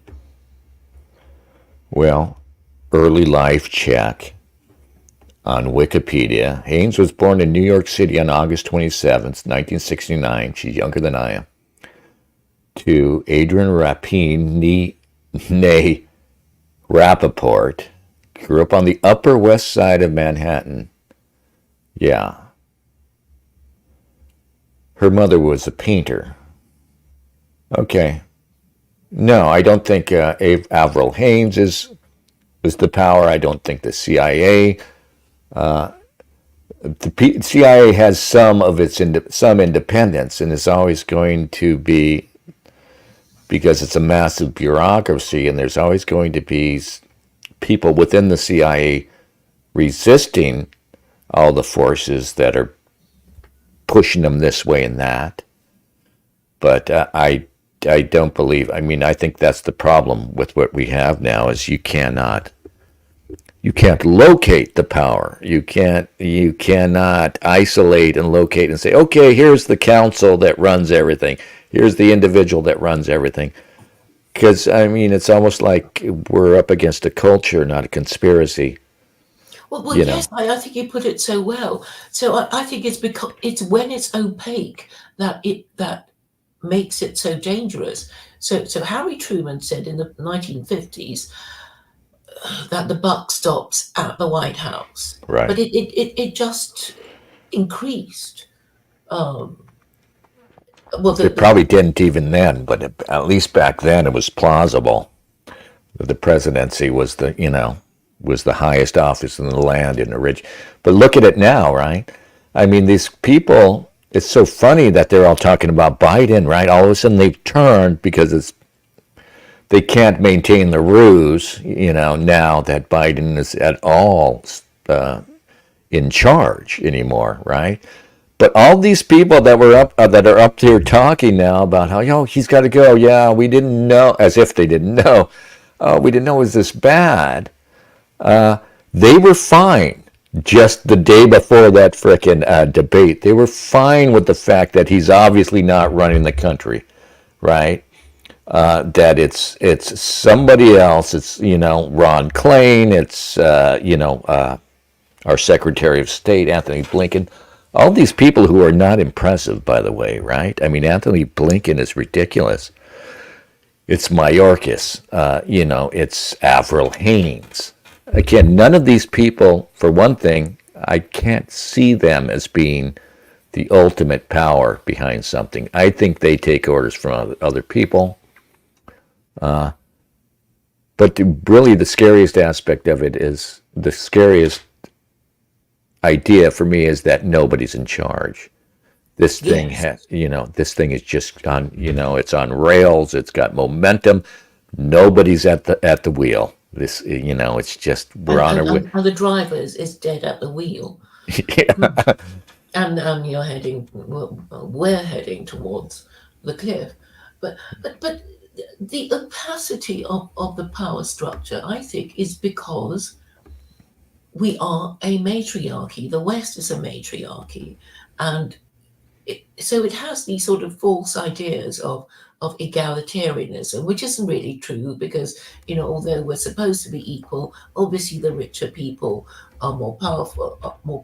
The young and beautiful, they have, a lot of power, and so if you don't have a clear power structure, you don't know where to go to solve your problem, right? And I think that is always a problem. So in ancient China, in theory anyway, you can complain about the local officials to the emperor. So if they really kick you around too badly, Too much, you can leave your village and go to see the emperor, who will eventually get round to seeing you. I think there's a special accommodation for people wanting to complain to the emperor. So nominally, anyway, in the Chinese mind, there is the emperor, who is the highest, the supreme authority in the country, and also the idea of the mandate of heaven, which is obviously, given by heaven to every emperor when he begins his reign, and the mandate of heaven can be presumed to be withdrawn when bad stuff happens, such as natural disasters, pestilence, invasions, rebellions, and famine. So we're getting a bit of an echo there, Dennis.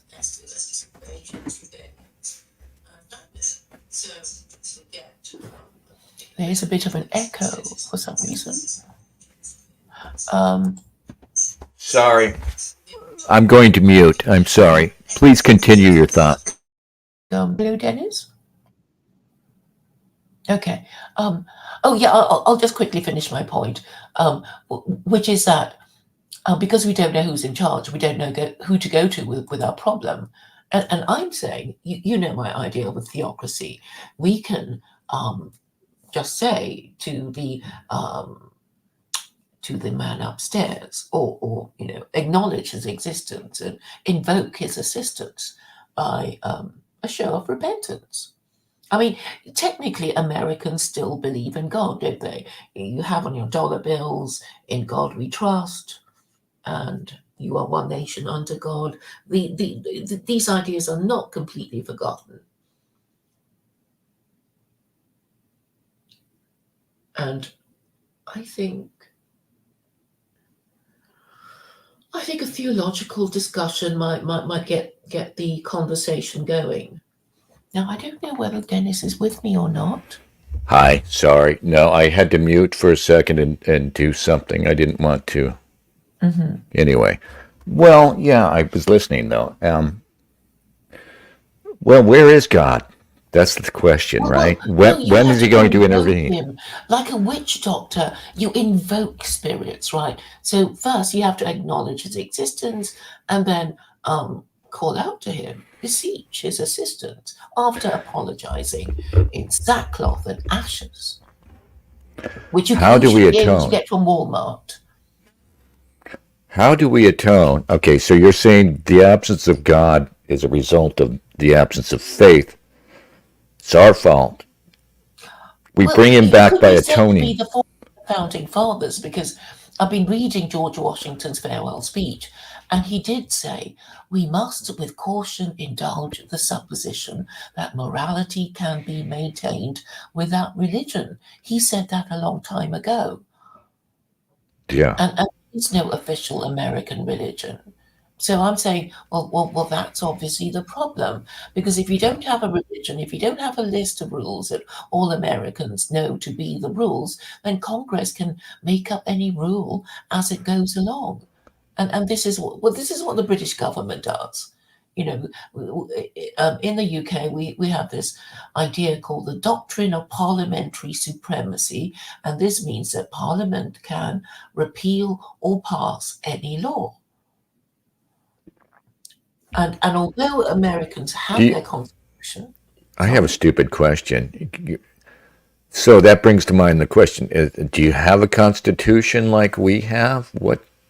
You just have common law, right? I guess you don't. Well, this is the interesting thing. You may know that I was a law student, and when I was a law student, I was told that Britain had this magic thing called the unwritten constitution. And I believed it. I wrote an essay.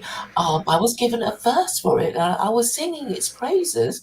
And I was so pleased with myself until I realized in the last few years that we don't have a constitution at all. It was just a con job. No, you can't have an unwritten constitution. That's the whole point. Get it in writing, get it down. You're right. Exactly. So for a Britain, if they think their rights have been violated, I mean, what can they do? They can go for common law, find somewhere to, and then Parliament just changes the law Right. before you get to court. So you lose again and they win again. And you wonder where the limits are. Say we want to pass a law, baby sacrifice, all right? You're going to, everybody's firstborn, that's a silly example, but obviously you wonder where the limits are if parliamentary supremacy is the law of the land, Yeah, I mean, you have this thing called the administrative state, which I think Right. Vivek Ramaswamy was talking about. But have you heard of Arthur Goldberg? No. He he had a son who was gay, and then he met another Jew who had the same problem. His only son was gay, so they decided to start conversion therapy clinics because they didn't trust a Christian conversion therapy clinic to deal with their gay children. So he started I think he did start a few, more than one anyway, and then they sued him. They said, he was guilty of fraud and misrepresentation and all kinds of things, and he had to pay millions of dollars in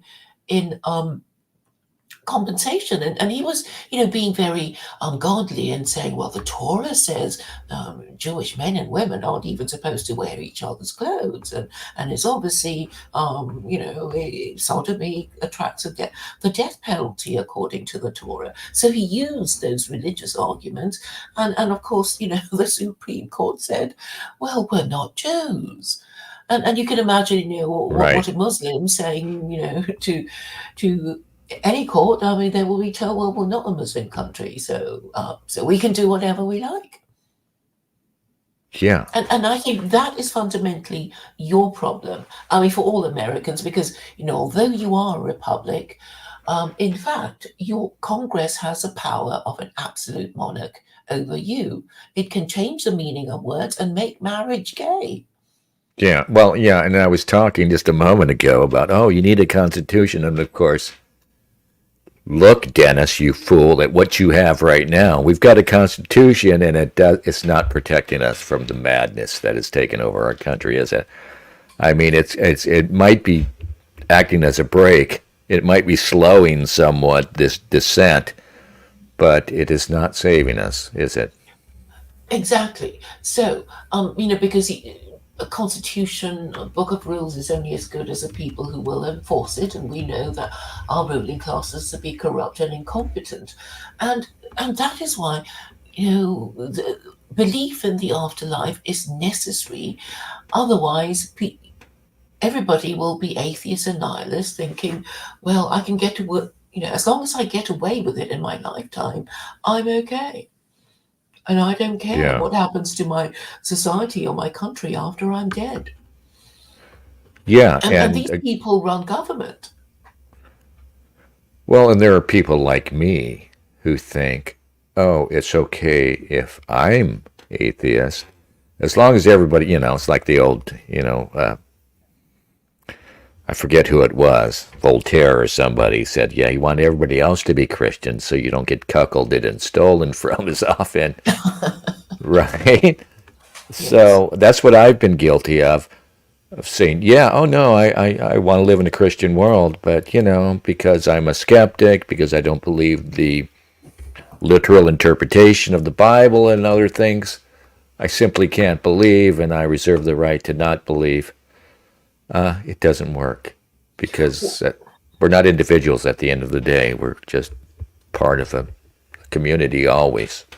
But Sorry. I have a plan, Dennis, and I hope I can satisfy you. I have a plan. Here it comes.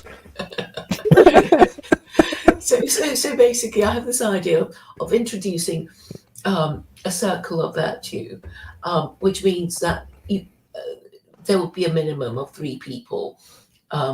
So, if you can find another person who says, Dennis is an honest and reasonable sort of fellow, and he does have principles. And when you win the argument against him, he will concede. He won't just tell lies and accuse you of being a Nazi or all kinds of things when he loses the argument, and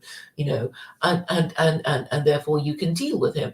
And I think this little idea will make people care about what they say, because yes, we can all pretend to be observant Jews and believing Christians and whatever, and lie through our teeth. And but the useful thing about the concept of being Jewish or Muslim is that other people who are not Jewish or Muslim know what the hell you're supposed to do. You're not supposed to eat pork, you're not supposed to gamble, you're not supposed to drink. All these things are kind of what generally known by people, and therefore, and obviously, even if you're not a member of any religion, you're not supposed to tell lies. Well, yeah. And you're supposed to keep your promises. Yes.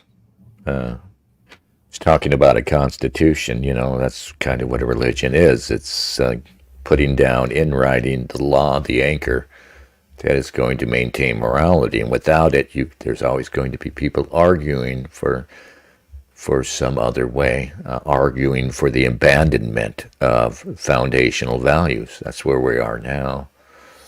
Yes, but there are things in the Declaration of Independence, and I think saying you're going to pursue happiness is maybe.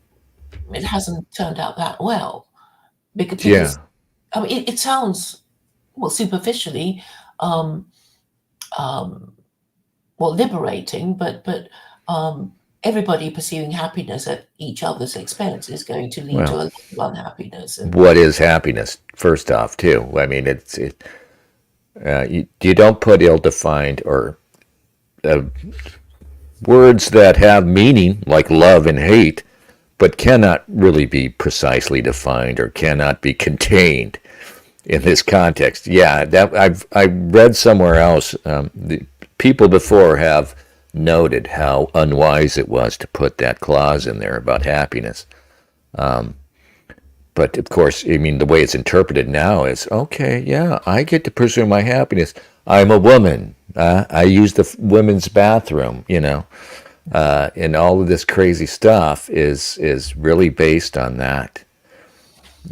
How dare you deny me my happiness, right? Yeah, my rights. Yeah. So I think if Americans could say, well, perhaps we shouldn't have pursued.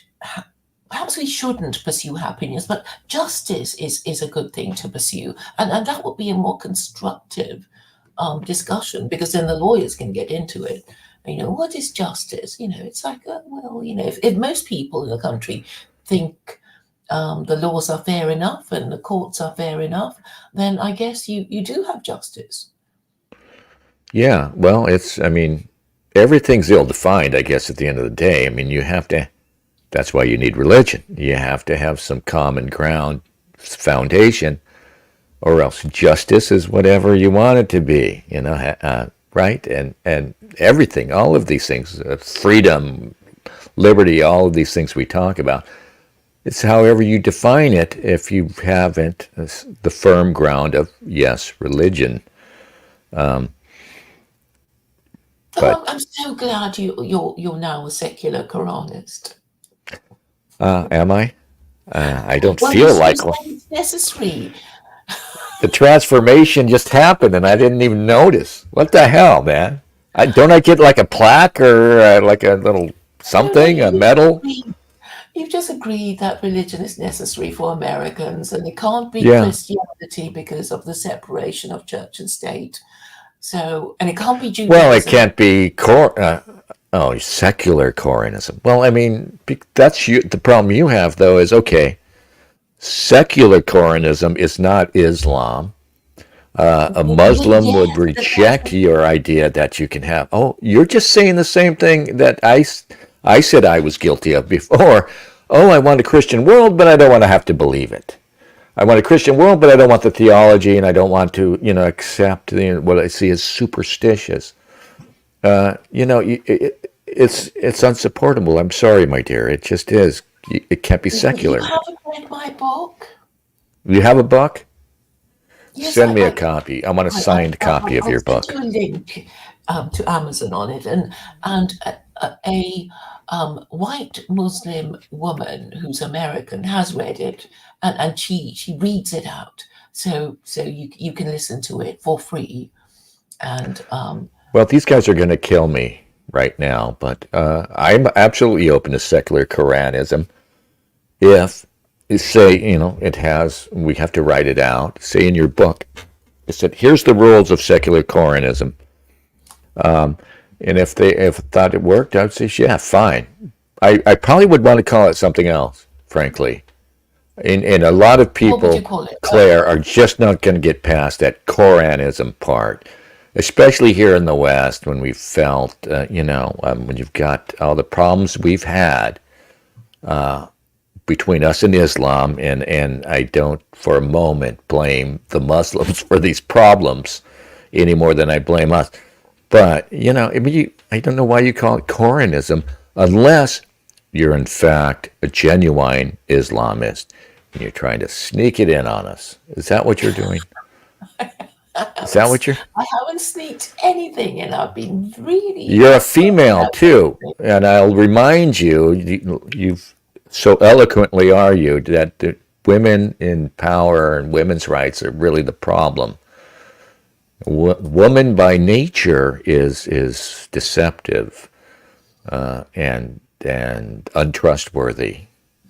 Okay, but I'm not, I'm not going to be a member of your Supreme Court. Right. Am I? I'm just. You're just saying bringing us the idea. Then you're going to step back into your role as a woman.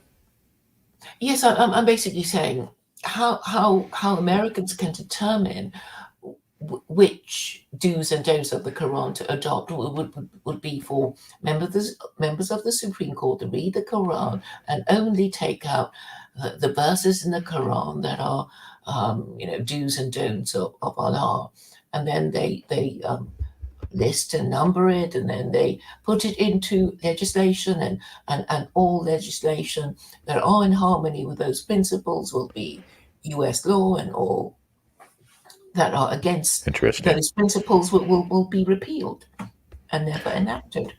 And, I've tried reading the Quran, and I find it's difficult for me to get into it. I mean, I've read long sections of the King James Bible and learned to find it even almost enjoyable, but something about the Quran, and it's probably I'm sure there are different.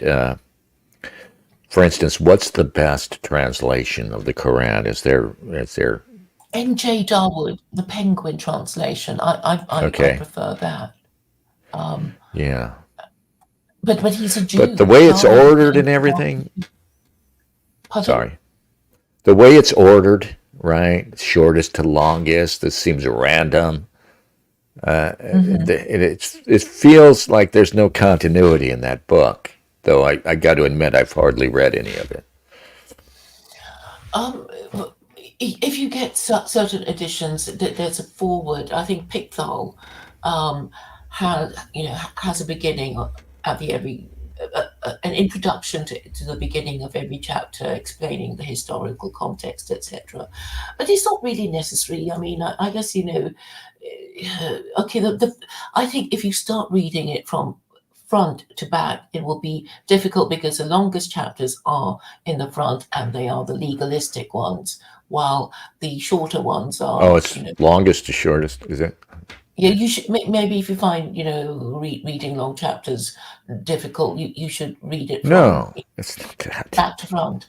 No, it's just it feels random that we're going to order them on the basis of length, not some sort of logical continuity or anything else, Well, at the end of the day, what you would need to do is basically identify only the verses that are the commandments of Allah, Right. saying do this, don't do that. I'm sure somebody's done that. Somebody has compiled, curated sort of the vital points of the Quran and publish that, right? I've been asking around Muslims, and they all look a bit vague, and they say, well, nobody's ever agreed on the exact number of these verses, but we think about 500 of them are to do with legislation. So that's what I remember them saying, and there's no website that gives you a list, really. Islamic scholarship seems to me, I don't know, but I suspect it's not quite as complex or sophisticated as Christian scholarship, which I don't think is as sophisticated and complex as Jewish scholarship. Now, that might just be my impression, my ignorant impression. But I get the idea that the Islamic scholars are just taking literally the Quran and arguing about what Muhammad meant, or what God meant speaking through Muhammad. I mean, do you believe that Muhammad actually channeled the direct word of God onto the page? Do you believe that? I the narrative is what I propose. People. No, I don't. I mean, I don't really want to argue about the narratives, because then people will say, well, was Jesus crucified? And really, I'm just saying, just look at the laws, and Right. if you don't like any one of them, just let me know which one you don't like, and we can talk about it. Not, we don't think it's true. A lot of, maybe you might not want to believe that, the Torah was handed to Moses on Mount Sinai, or you might not think the No, I don't want to believe any of it. I can't. I mean, you know what I mean? If if you had a sword to my heart, right, and say, under penalty of death, Dennis, you have to, say whether or not you think that, you have to bet your life on whether or not that is true. Jesus' crucifixion, Muhammad's, divine revelation. I would have to say no, really. I mean, am I guessing what's true? I'm guessing no, that the resurrection didn't happen.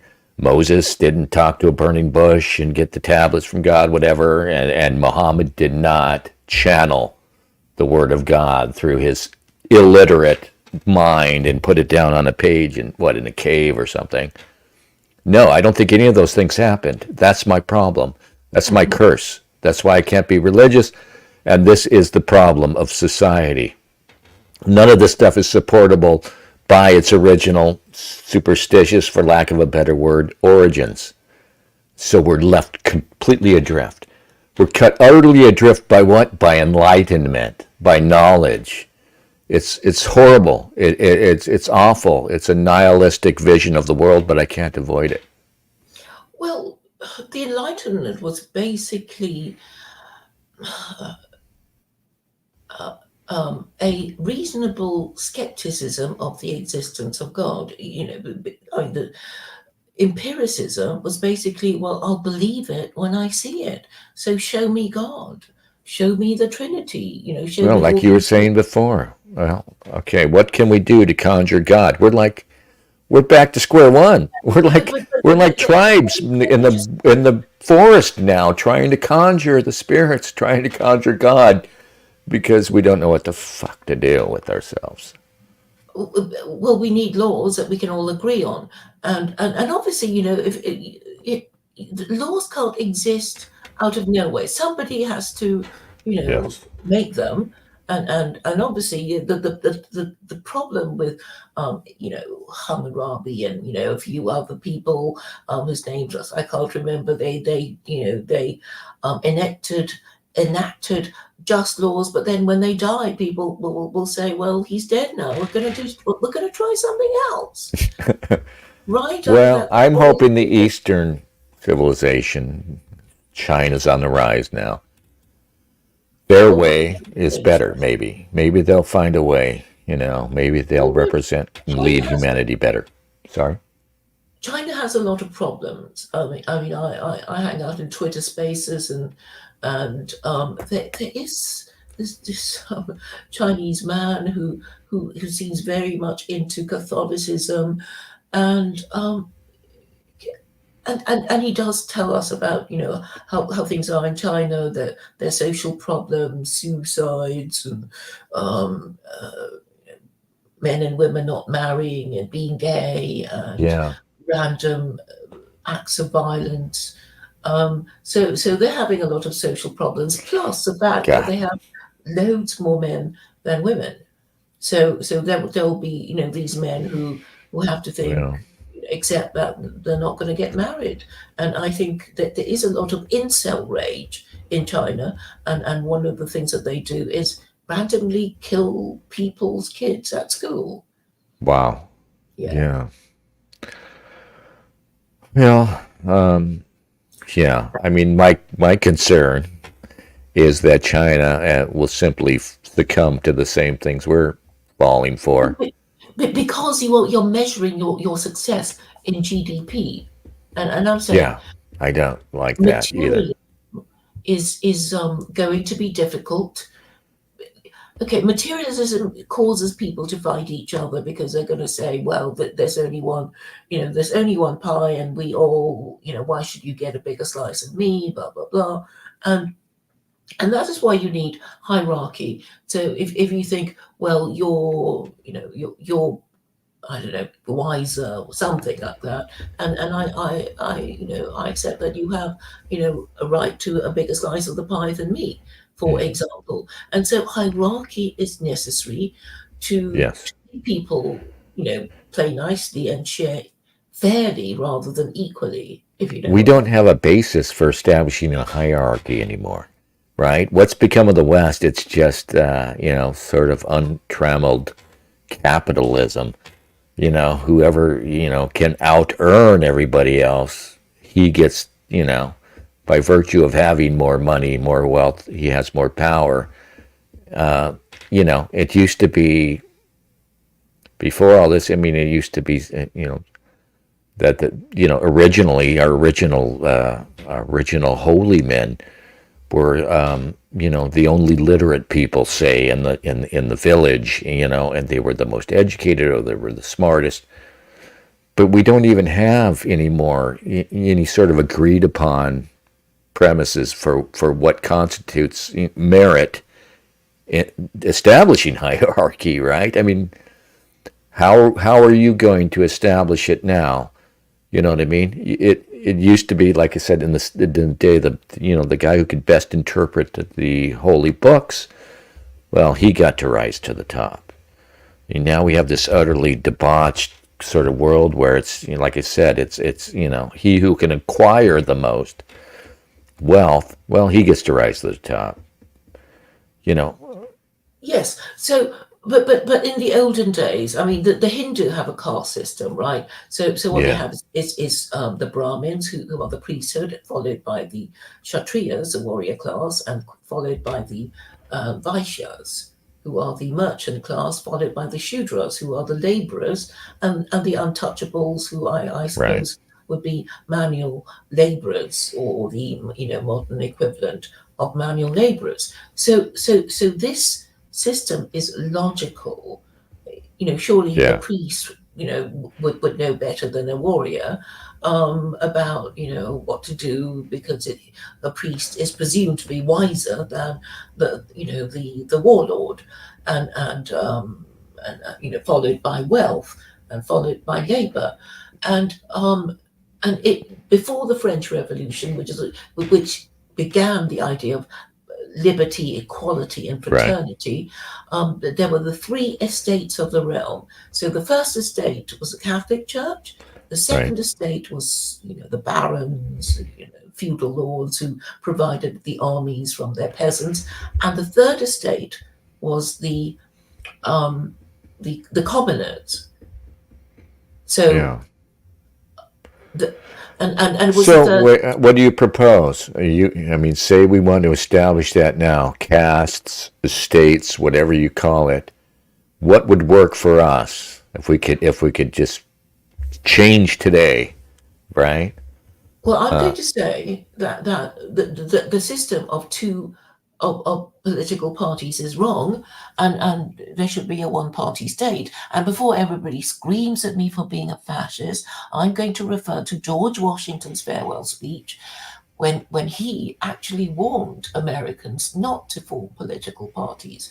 Did you Right. know that? Did Well, you of know course, that? yeah. No, it's often remarked still here in America that the idea was, yeah, they they had no idea what would happen. You can't imagine now, and we mean you've got them in Britain, wherever democracy or republicanism is is the way.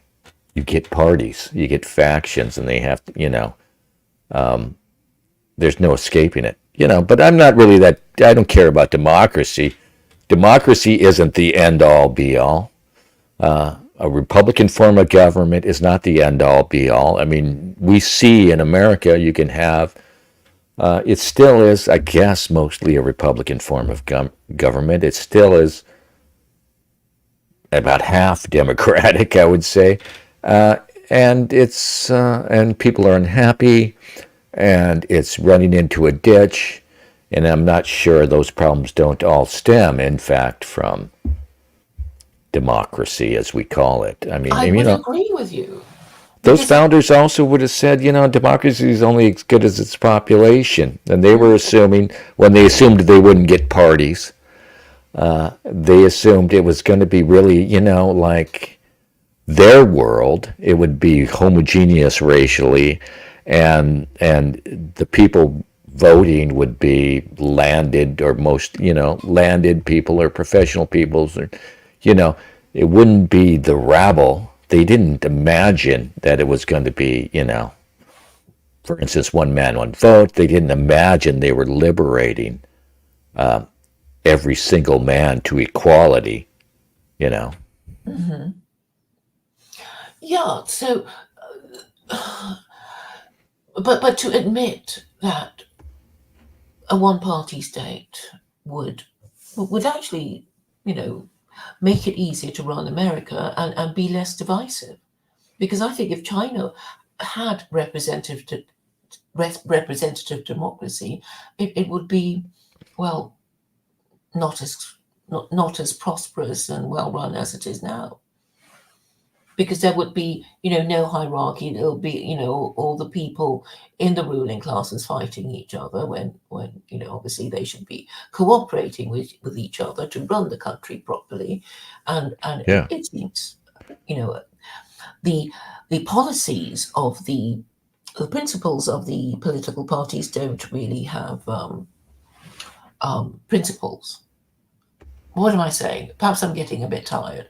I'm saying the Republican and the Democrats don't seem to have any particular Yeah. political principles.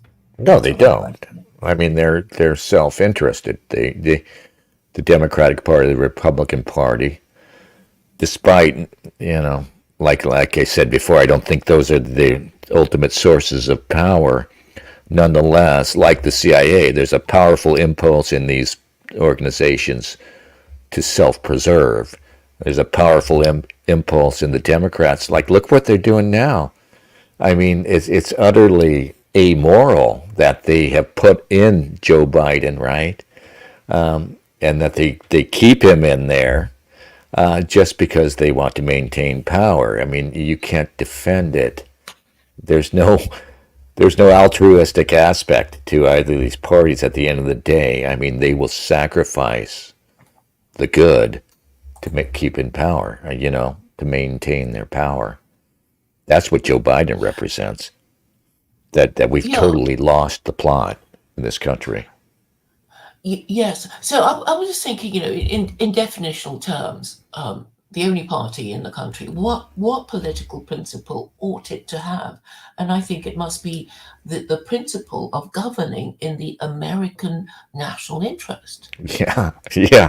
If only. Yeah, no. We just need a benign elite, and a benign elite that takes seriously its responsibility towards the whole.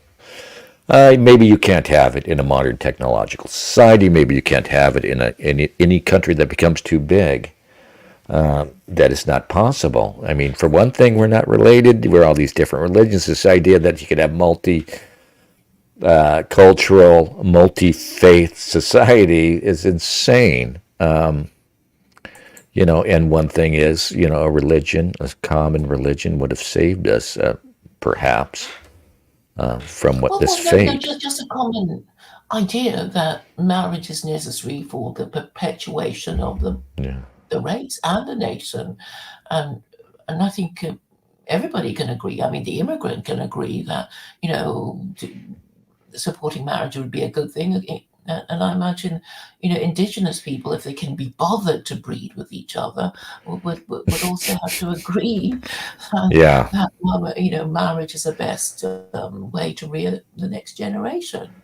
So Yeah, it all should. this talk, I guess, founders on that reality is that, and it's not just us, it seems to be anybody who gets to this point, right? People stop having children. People start opting out of family. And for the basest reasons, I think. It's just awful. But it's just like people can't be bothered. They pursue That's the personal cause of pleasure. white genocide. I mean, not Yeah. anything else. It's like white people have just lost the will or desire to marry each other. That's why I kind of want to see us thrown back into a harsher world, and then maybe the cycle can start over. But I don't think that's possible. I think we've reached a different. Technology may have upended all the old cycles that we could count on. You hear people cite this thing about what hard times make soft men, and soft men make hard times, and then hard times make whatever the hell, however it goes. But the idea that you get softer and then you create your own hard times and then you harden up, and I don't think there's time for that to happen, right? There's no time now for us to toughen up because of this crap we've done. Because of this mess we've made of things. We're not going to adapt. We don't have time to adapt, for one thing. And plus, our enemies are just going to bring in more people to replace us. Anyway, I'm going a little Joe Biden here. I'm starting to lose it. But All right. I'm getting a little tired too, so thank you Yeah. very much for having me on. Yeah, I'm going to close it out. Well, it's really nice to hear from you again. It was good to talk. It's been such a long time too. Yeah. I'm reassured to see you're still out there, still pushing. Indeed. Yeah. Keep Yeah. on trotting. Oh, my God. Yeah. Thank you, Anyway, Dana. Bye. God bless you, Claire. Thank you. All right. All right. So let's play an outro song. Maybe I'll come back after and have some final words, or maybe not. All right. Let's just play an outro song. Just something nice. All right. I'm looking at my Arvo Pärt collection. No. All right. Let's just play something chill wavy. Not chill wave. I guess this is chill wave. Share this tab.